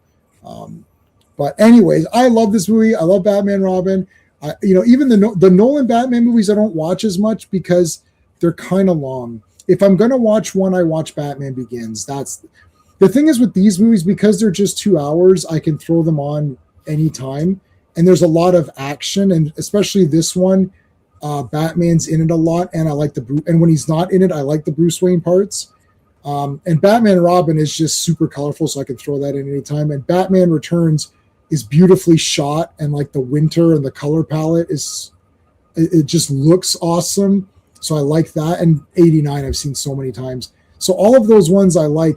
The Nolan ones are too long. I feel like I have to invest more in paying attention and stuff to them because I haven't seen them as much. And then the Pattinson one, I throw that on here and there just to have it on, but like, I don't know. It's tough to watch 3 hours. You know, it's 3 hours, right? Bad ass, dude. I don't know what you guys watch. That movie is bad ass. Listen, I own all the toys. Batmobile. No way. Oh God, no. Hell, no, God, no. Damn near no. Is this as good as Batman Begins? You're talking crazy. You've lost your mind. You've lost your mind. I went to Vietnam to find my mind, and You have to find it. I'm Somewhere gonna in put your mind. Thailand. I just got a somewhere in milk Thailand. carton. Yeah, I just saw a milk carton and it said Nerd Man's Mind, and it was a picture of your mind on the milk carton. Like, we're missing. If you find Nerd Man's Mind, please contact him immediately. Please return my email is jp.suckmy. No. Even the figures switch names. Oh, did it? Oh yeah, the figures had the wrong names. You're right. Yeah. Out of all the 4 Batman movies, I thought this was more like the 60s. Batman and Robin is definitely more of the 60s than this. That show, with the exception of 1 or 2 scenes, which there was serious parts, when Batman explains that his parents were killed in Adam West, that was a serious scene, but most of it's more like Batman and Robin. This one's kind of a mixture. Hey, Legion, what's going on, dude? Hey. I know it's Toy Story is awesome. But none of you guys have seen Toy Story, right? No, I never seen it. Any of those Wow. movies. That's a fail, man. Like, that's like a total Coming fail. out Like, with Toy Story 5 next year. Look, Toy Story 1 was great. And then I watched Toy Story 2 and I was like, wow, this is really damn cool. And then Toy Story 3 is like kind of a masterpiece. Like, my wife and I are sitting there, I'm like, holy shit, this is like really good. Like, what the hell? And we're like, this is like really awesome. Like, oh, I don't know. And then 4 is like, it's bullshit. Part 4 is bullshit. 4, yeah. Yeah, Part 4 is bullshit. But Toy Story 1, 2, and 3, legit awesome. Like, you should just buy those. Like, I don't know. Like, Toy Story 3, I know everyone was hyping it up, but it's pretty goddamn good. Like, I'm sitting there thinking, because there's a tense moment in that, and you're like, are they actually gonna do this? And then for a second I forgot that it was a Pixar movie, which is the best compliment I could give. No, it. I know what you're talking about. I read the spoilers for Oh, it. come on, dude. You can't. Is there nothing sacred, Sean? Is there nothing sacred to you? What was that movie? It's like, is there nothing sacred? No, it's Robin Hood, Prince of Thieves. Can I have one thing? It's like when his mom is trying to force him to he's like, I want to marry her. Can't I have something pure? He's like, stop interfering. Batman, Mr. Free Sub-Zero. Oh yeah, that's a cool cartoon. Yeah, the cartoons are great. Definitely. Batman Begins has a great score. That's for sure. Batman Begins is way better than The Batman. Like, there's no way. Well, Nerdman, you're not going to like my tier ranking. My tier ranking list is going to either half the people are going to be somewhat pissed off and somewhat good. Like, I feel like I've like hit all the highs and lows, but the ones that people really love, I don't really love. I've accepted. I love about you. You are a biased man, a very, very biased man. What are you talking about? There's no objectivity here. Oh my god! Yeah, he does his little square geometric version of like how he rates movies. That, like, I'm like, yeah, all right, whatever, the geometry of criticism or some shit. And I'm like, dude, there's no space time. Listen. No. That's my rating system. That's not how I personally feel. That's a different. There's the difference there. If you're like, I played every GIF I had. No, the thing is that okay. My criteria for a Batman movie is that he should probably win in the end. So that made the Batman lose. And then. Also, I prefer Batman movies that are not 47 hours long, where he stands around in the dark for the entire time. So there, and then the Riddler wears like a garbage can or something, he's wearing like a garbage costume. Like, I'm talking about a garbage bag. I'm not talking about a bad costume. Like, it's garbage. I'm talking about he's wearing a garbage bag. And it's like, and I was Ben like, Cooper outfit. You know what, Sean? You were going to say Ben Cooper, and I was about to cut you off and say at least the Ben Cooper one had a question mark on it. Yeah, they made those out. He has a question. He has a question mark on that suit. All right, sort of, I guess. I saw the figure and I was like, I couldn't buy it. I bought the other figures. I couldn't give money. I was like, it's called the Riddler. I'm like, how? Like, it's not the Riddler in any. I guess he has Riddler. He should have been Anarchy, or something else. Like, use a different character. Anarchy would have been better actually suited for that movie. Right now I'm reading Nightfall with Anarchy, and it's pretty good. Okay, anyways, let's finish. We only got a bit left of this. So here's where he's going to tell Chase his identity. Which, come on, Batman, like, really help us out. Like, blue eyes and admit the truth.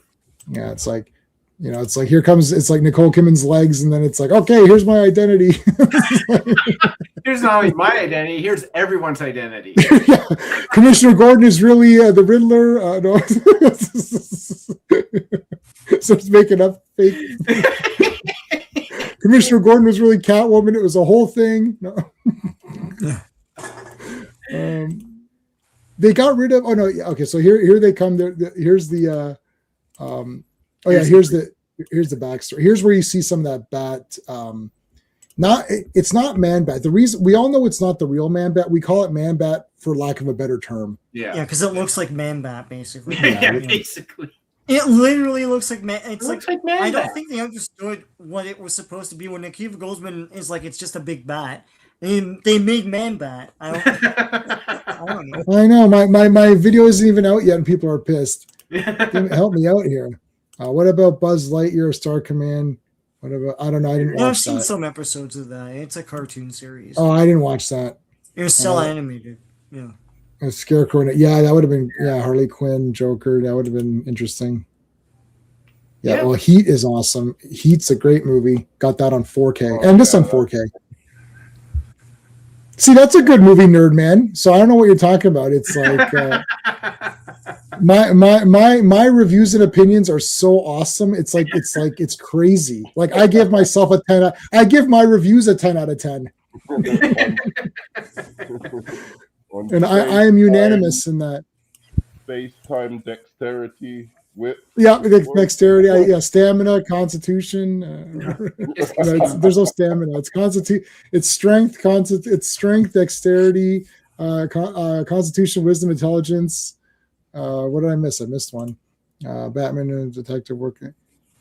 Batman does more detective work in a single episode. Yeah, no, that's true. He does. Yeah. Detective work in this movie. I've seen them all in the theater, even the '66 one, which obviously we didn't see back in the day, but they brought it back out, and Sean and I went to go see it.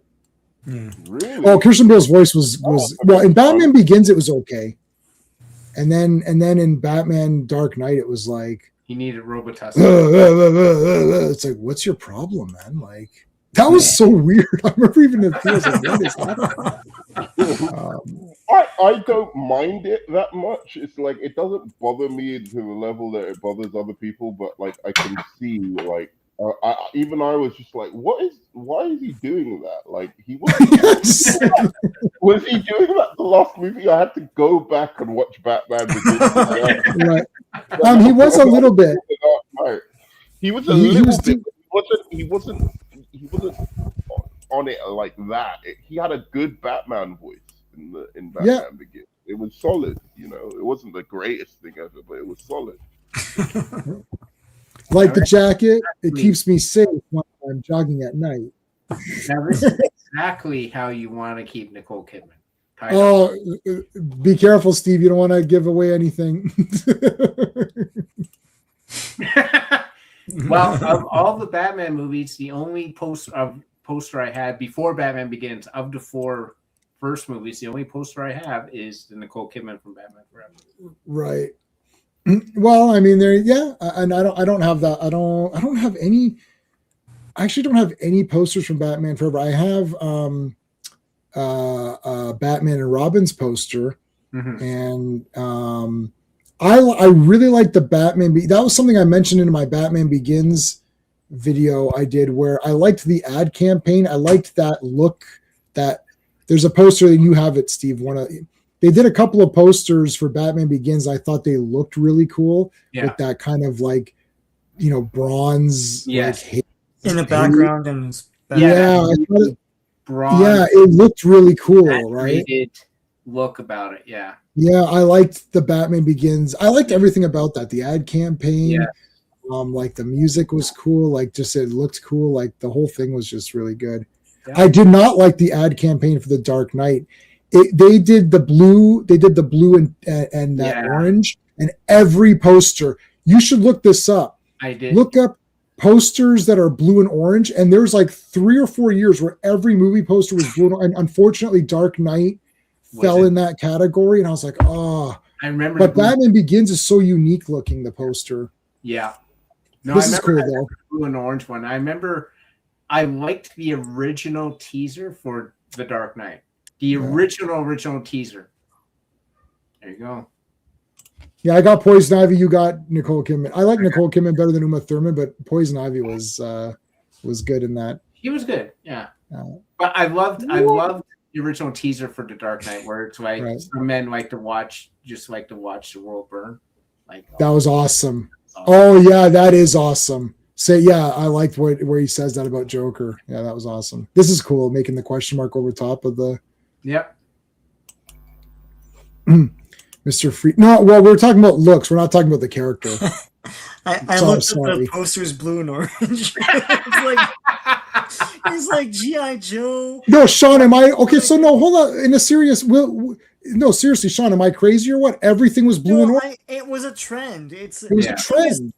Marketers in all the studios became very, very lazy in the last 20 years. Yeah, and everything was like, we call that Photoshop. And trends were just like they just hugged onto trends. Yeah. So someone thought that orange and blue were higher rated colors, and everything. They're complementary on the color wheel, so that's why. Yeah. Yeah. Iron Man 2, Transformers. I don't know if this is 4. Jumper. Night of the Museum. Spike is 3D. Stardust. Fantastic. Fantastic. Yeah. They're all blue and orange, and that was my problem. It just like, but yeah, there's the R for Robin. You got the Robin costume, and the nipple, and the nipple right there. Yeah. The nipples didn't bother me at all. Like I noticed them in Batman Forever and in Batman Robin. I don't understand why everyone was like losing their mind over it. Like who cares? Yeah. Like they're supposed like Batman Returns had that. It was like more Art Deco, but it had that kind of like armor plating. Yeah. So it was different. Like the first movie had the muscles or whatever. Yeah. Partners. Superpowers. There you go. You know what the best thing about the Batman is? What? It doesn't have Robin in it. Oh. Well, it's gonna happen in the next one, Nerd Man. And then what excuse are you gonna make? You're gonna be like, well, just wanted to everybody knows. Everybody knows. No, you can't get me back because it's impossible. I know that I'm correct. I didn't like the. Oh no, Bane was an absolute. No. I mean, the ruination of Bane is a massive sin. Yeah. In that Batman and Robin. But I don't think the sin was corrected in Rises because he was pretty good. Yeah. And they ruined him in the end because he's a complete moron and then he dies like an idiot. Hey, Keely Chow. I don't think it was good at all. He didn't have any venom. It was just the opposite. They did. Right. They took away all the things that were accurate. Well, that was Nolan. That's your buddy Nolan. You were saying. What do you mean, my buddy Nolan? You like the Nolan movies as well? Don't give. So now I said you don't like okay. Nolan movies either? No. Hold on a second. No. I like Batman Begins, and I thought Dark Knight was an okay movie, but I don't think it's a great Batman movie, and I don't like Dark Knight Rises. You'll see on my tier ranking, but I think they're okay movies, but they're not Batman. Batman Forever is the last actual Batman movie for me that is an actual Batman movie. Because it's like it's all like they sit there, it's like Batman Begins, which I love, and I saw it 3 times in the theater. But it's like, let's explain how the cowl is made. Oh, that's interesting. Who cares? Like, he's Batman. Let's move the fuck on and get on to the story here. Like, that's I like training your body and learning ninjutsu. That's cool. Then after that, he makes a bunch of stuff. He buys stuff. Like, and I hate the Tumblr. That's a shitty vehicle. Like, this is at least a comic book or whatever. It's like I can tell who everyone is very quickly. Like, it's like, oh, that's Riddler, that's Two-Face, you know, like in Batman Robin, I can tell who everyone is, but it's too stupid. Like, and Bane is pretty ruined pretty badly. Like, at least Mr. Freeze is still a freeze gun, but like Bane is just like a big dumb idiot, and that's completely wrong. He looks awesome though. So yeah, no, I'm not a big Nolan guy. I never was. You could ask the guys. I'm not saying that just to fear. I like Batman Begins a lot, and then I was like, the other ones. Yeah, but Batman Begins is the best Batman movie of all time. So you'll see where I put it in the tier listing. You cannot put any other Batman movie over either the Dark Knight or Batman Begins. I'll even accept your blasphemy against the Batman, right? Because it is experimental. It is, boring. He is stupid. Riddler sucks. I agree. It's Marmite. It's Marmite. You either like that style of Batman or you don't. I get that, but don't start with the nonsense. In your dark soul that Batman Begins. The Batman Begins or The Dark Knight are the best Batman movies. Okay, so wait, we're friends on Facebook. I actually posted. If you go through my feed, you can see my ranking. I gave a screenshot of my ranking. No, I don't want any spoilers. I want to see this. You're gonna half be okay with me and half not be okay. So you're gonna be like, yep, I'm correct on a couple of things, and then a couple of things you're gonna say I'm crazy. But don't worry, Batman Begins, you'll be fine. You'll be happy with Batman Begins. Don't worry. All right. I'm looking forward to this. Yeah, no, I like Batman Begins. I've watched it on 4K. It's great. There's the true hero of this movie, Robin, who Nerdman likes a lot. What I'll say is Batman Begins is the best Batman movie. It's not the best movie with Batman in it. That's how I would put it. We did a. I think we all came to that consensus, didn't we? When we did.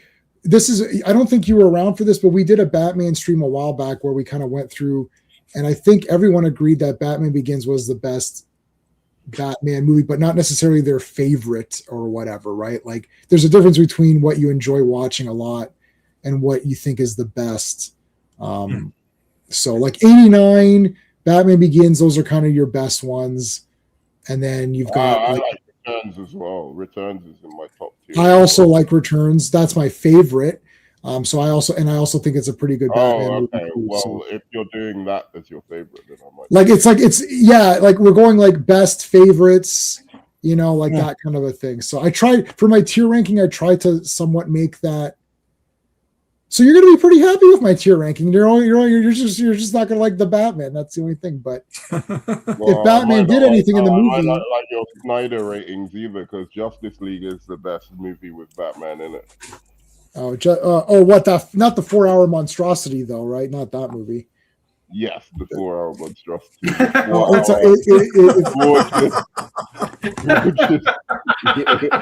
That's actually an offensive movie. It's so long.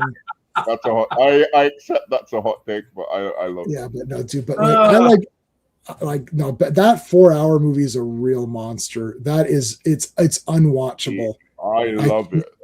I know, but you're wrong. It's okay. You can love it. It could have been 6 hours, dude. That was just. Oh my god! Don't even say it. It's giving me chills. I'll tell you why it is. So that you don't think I'm completely crazy. Because there's real bad aspects to that movie. I understand. Yeah, like all of it. Sure, if you want to say that, you want to say that. But but here's the thing for me about that movie. I really love the different takes on the DC universe. I do like some of the lighthearted stuff, like even or the more kind of mythic kind of elements, like Alex Ross kind of stuff. Really, I really dig. But I also really like when they do those kind of dark graphic novels of them.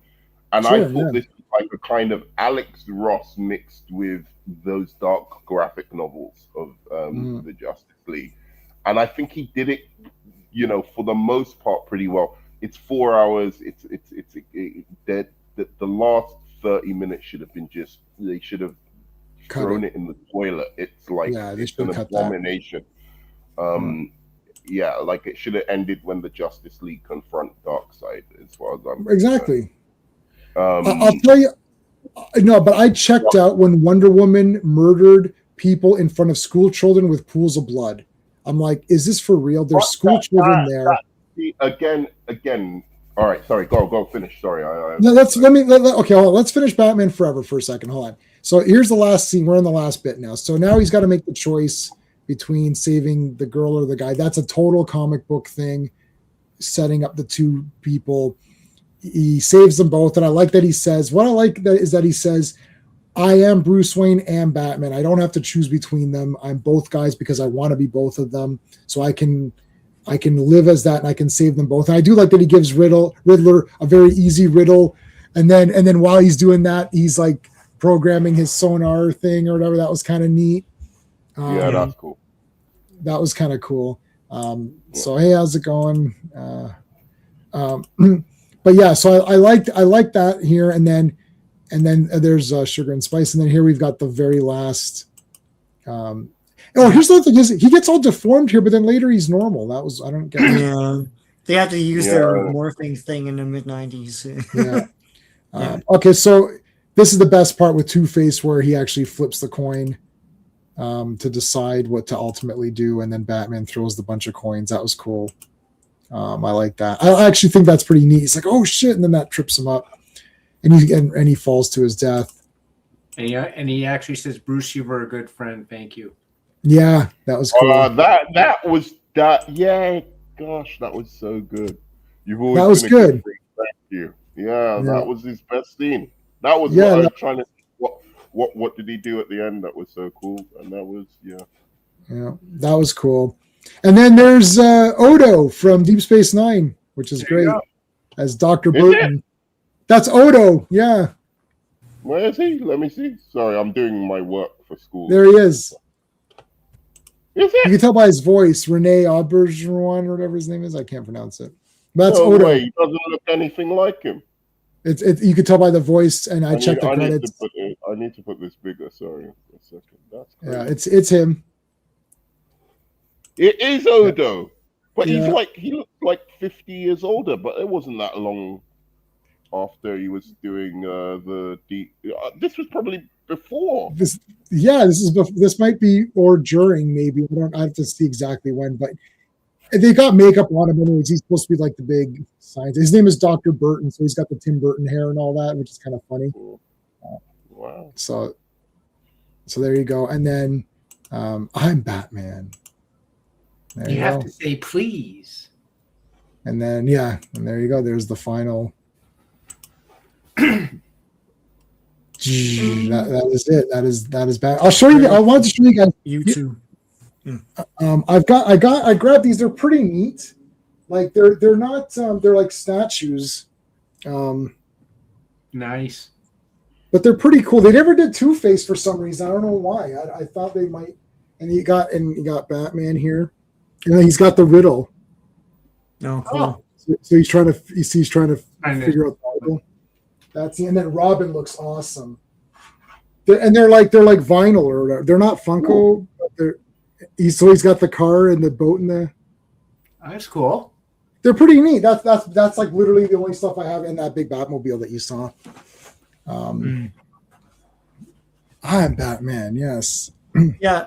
One more thing about this, I love the teaser trailer for this movie. They didn't have the music for this film yet, so they used the fanfare from the end of Batman '89. Right, and it's freaking awesome because it's like dun, dun, dun, dun, and then it shows up Jim Carrey. It's like dun, dun, dun, dun. It's like it's awesome. Like and Val Kilmer. It's so great. I sometimes just watch that for no reason. Yeah. It's awesome. It is awesome. I want to show you guys. So Steve, did you know about this? And Nerdman, I don't know if you guys had this, but so this is for Batman and Robin. They had cereal boxes. So on Frosted Flakes, Frosted Flakes, you got Mr. Freeze. So see, it's Frosted Flakes. So this was the cereal box. Big that's one. awesome. I'll make it bigger also. You still got those? Oh yeah, no, I kept them from back then. You cut them out. I cut them out of the cereal box. Yeah. Box of cereal. I was like, if you had the box of cereal, No. I took them off the thing. And then there's. Oh. What are those? Which ones are those? The corn pops? Batman and Robin. This is from Batman and Robin. I don't know what cereal this was. No. What cereal was it? So this was Corn Pops. Corn Pops. Oh, and Frosted Flakes, because it's frosted, had Freeze. So Batgirl is Corn Pops. Yeah, so no, all three of them are Corn Pops. Oh, okay. Okay, all right. Consider how corny that movie was. So what's Clooney then? You don't know? No, I don't know. It doesn't. It doesn't have that's it. That's right. All three of them were Corn Pops. That's actually. It's like Clooney Crisp or something. Yeah, Clooney Crisp. I've got a lot of great stuff from Batman and Robin because my mom's ever casting. I raged out to. If I was on the internet or Twitter back then, I there would be like a lot of. They probably would FBI would have been after me. Or so. I wanted George Clooney under the dirt. That was the most awful it used to be because I just knew it wasn't even like I hated George Clooney. I didn't love him like ER or whatever. I thought he was a little overrated. I still do. But I didn't hate him. But I was like, there's no way you could see that dude as Batman. He just isn't. And that was the Flash movie, which I don't hate. I actually like quite a bit.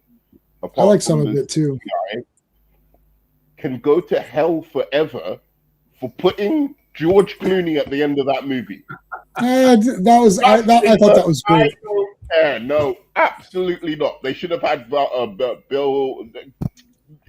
Take Val Kilmer. I don't care. Sorry, I think he was too chubby. Yeah, he was.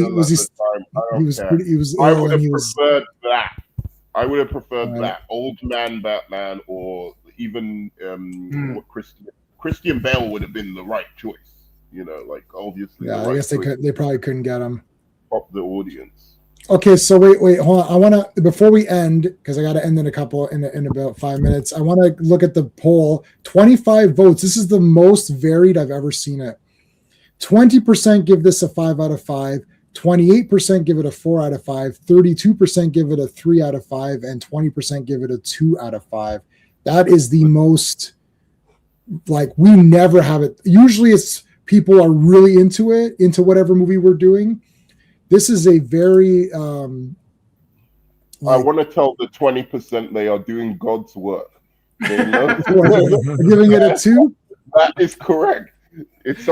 Well, hold on a second. 20% also gave it a 5 out of 10, a 5 out of 5. So you're saying that 20% was correct? Okay, I agree with you. It's a 5 out of 5. No.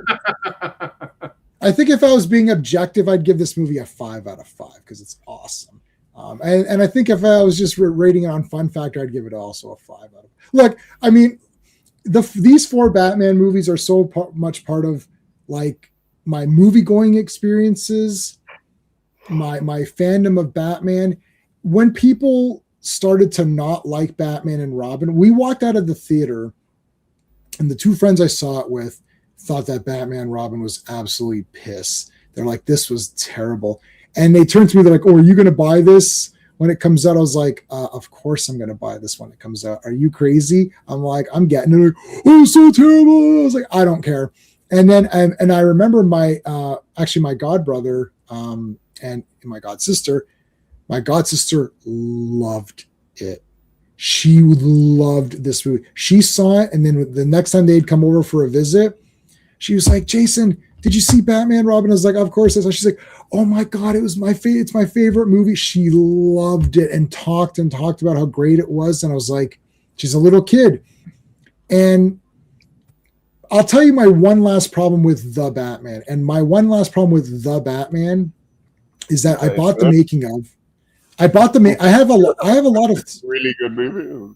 No. Go. I have a lot of stuff from the Batman. I have the soundtrack. I've got the car right there. I've got the figures, the small one, all of the 3 3/4. I got the big Batmans, the 2 of them. I got the McFarlane Batman. I've got the Penguin. So I have a lot of stuff from that movie. And I bought the making of art book. So it's an art book, which is also the making of. First page, Matt Reeves is like, as a kid, I loved Batman. Blah, blah, blah, blah. I'm like, right. And now you've made a movie that no kid is ever going to be able to see or even remotely approach. It's like even the other Batman movies. Damn those you kids. could still. Damn those kids. I don't care But about he's the kids. killing the kid. Hold on, nerd man. He's killing the character for the generation. No, he isn't. Of course I he watched is. adult movies all the time when I was a kid. I watched Lost No. Boys. I Hold on. watched all of that, and So that did- was good. So did I. I'm going to make So my was- kids watch horror movies as well. So did I. That's So the did way I. So when you're watching The Lost Boys, was it 3 hours of boredom and nothingness? No, it was cool stuff. It was cool characters and neither leather was the jackets. Batman. It's super Neither was the boring, Batman. man. It was It's- not boring at all. I threw in Labyrinth. Yeah, pretty. It's boring. I don't know what you're talking about, dude. I threw Labyrinth on for my niece and nephew. They got about 40 minutes in. They're like, and that's Labyrinth. It's like they're like the Batman. Even I struggled to finish the Bat.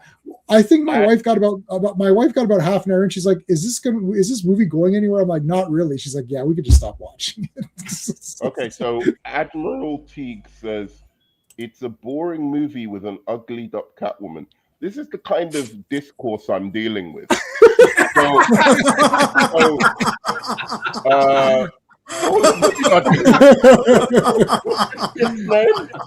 What's this chick's name? I don't. Well, first, I can't remember. Okay, hold on. It's Zoe Kravitz, guys. It's Zoe Kravitz. Is it Zoe Kravitz? Hold on a second. Hold on. She's Lisa Bonet's daughter, and so she's not ugly. We can put that off to the side. What are we dealing with here? You don't like the movie, so everything in the movie is terrible. And the chick's ugly. No. It's like, come on, guy. But that is Zoe Kravitz, isn't it? It is Zoe Kravitz. It's Zoe Kravitz, right? It is Zoe Kravitz. It is Zoe Kravitz. And she's sexy as hell. I don't know what you're talking about. Yeah, that's actually her mom, Lisa Bonet, is still looking better than. Well, she looks better. The mom looks better even now. Yeah. No, the mom is hotter. The mom's straight up hotter. I don't know big time. She's from Cosby's show, right? Like, come on. And Different World, which I watched. I also watched A Different World. But okay, I think we're gonna close down shop. Nerdman, do you do stuff on? I don't think I've ever. Do you still do stuff on YouTube or no? I do. I'm doing more of my hip hop rap stuff and bringing out music. That's what I've been doing with my channel. So yeah, I just gave up on the comic book stuff because I have to deal with comments like that. All perspective goes out of the like. Zoe Kravitz is all right. Yeah, all right, man. Like, you know what I mean? Like, I get you didn't like the movie.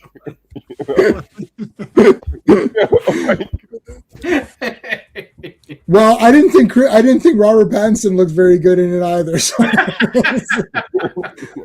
thought Zoe Kravitz looked better than you did. What an eyesore! What an eyesore! Michelle Pfeiffer. Unfortunately, I don't have Translate on, my friend, so I don't know exactly what you're saying, but whatever it is, I agree with you. If you agree with me, I agree with you. Michelle Pfeiffer is definitely the best. I thought we're doing your ranking. That's why. No. My ranking's coming out as a video. I need views on that, so I'm not going to spoil that here. What? So you time for like? Of course, it's called Bait, and then switch. No, I'm subverting your expectations, just like J.J. Abrams. This is good. This is gonna be good. Like, guys, get ready to see the trashiest Batman ranking of movies of all time. Wow. You're not Okay. gonna get better than us. Listen, on December 31st, the real ranking begins, as Riddler would say. This isn't Yellowbeard. Yeah. No, I don't. I'm in the business of putting videos out. I'm not in the business of just handing out. No, I did give my. If you follow me, if you're friends with me on Facebook, I did post a screenshot of my ranking. So actually, Nerdman, you can go on Facebook and you can see it if you. I don't know how old the post is now, but it'll be around there. No, I predate my videos. I don't really care if people know the ranking and watch it or not. Anyways, my videos don't get as much. My live streams get more traction than my videos do. But yeah, no, you'll be okay. Except for the Batman, the rest of the stuff you'll be okay with. But that'll be the only thing that you'll be. And one of the things, as I mentioned, is that Zoe Kravitz is terrible. So no, I don't mention that. No, I don't mention that. Why? Although I did think she sucked. I didn't like Catwoman in that movie, but it's not Zoe Kravitz's fault. Bizarre. She was good. I thought she was. No, good. I think she and what's her name? She was better than the one in The Dark Knight Rises, but like, for sure. They both did good. They weren't the problem with their respective movies. Not that there was a problem with Batman, but I think Steve was a better Catwoman than the one in Dark Knight Rises. I'm a better Catwoman. I'm a better Catwoman than I. What's her name? Anne Hathaway. Like she was not that bad. She was alright. She did it. I didn't like her. It's the movie, it's the movie. Yeah, so there. Teague is offering an olive branch, saying that it's the movie. So, and Nerdman will break that branch in half and throw it down. Steve, what have you got going on that you want to let people know about? It's Christmas. Merry Christmas to you. Merry Christmas. Merry Christmas. Yes. Okay, hold on a second. Hold on. Let me get Steve's link up. Hold on. Go. Still you gotta go. Still working on my book. I haven't written anything in movie, elite, or action week for a while, but I'm sure it'll be something that'll drive me to write something in the near future. All right. Sean and I are live this Friday for Fantastic Fridays, and then Earth's Mightiest Mondays as well. I think do you have anything else coming out, Sean, or no? No, not that I'm aware of right now. Okay. No. All right, so that's it. Guys, thanks for being here in the chat. Appreciate it. Thanks to the panel. Merry Christmas to everybody. Happy holidays, whatever the thing. I don't know what you're supposed to say. Whatever I'm supposed to say, that's what I said. Merry Christmas. Happy New Year. Happy New Year. No, we'll be back before the New Year, so I'll save that. That's it. Go away, everybody. Thanks for watching. I appreciate it. Bye. Hey, friends. You've just been listening to J-Man. And he is the smartest person who ever lived. So make sure you like and subscribe.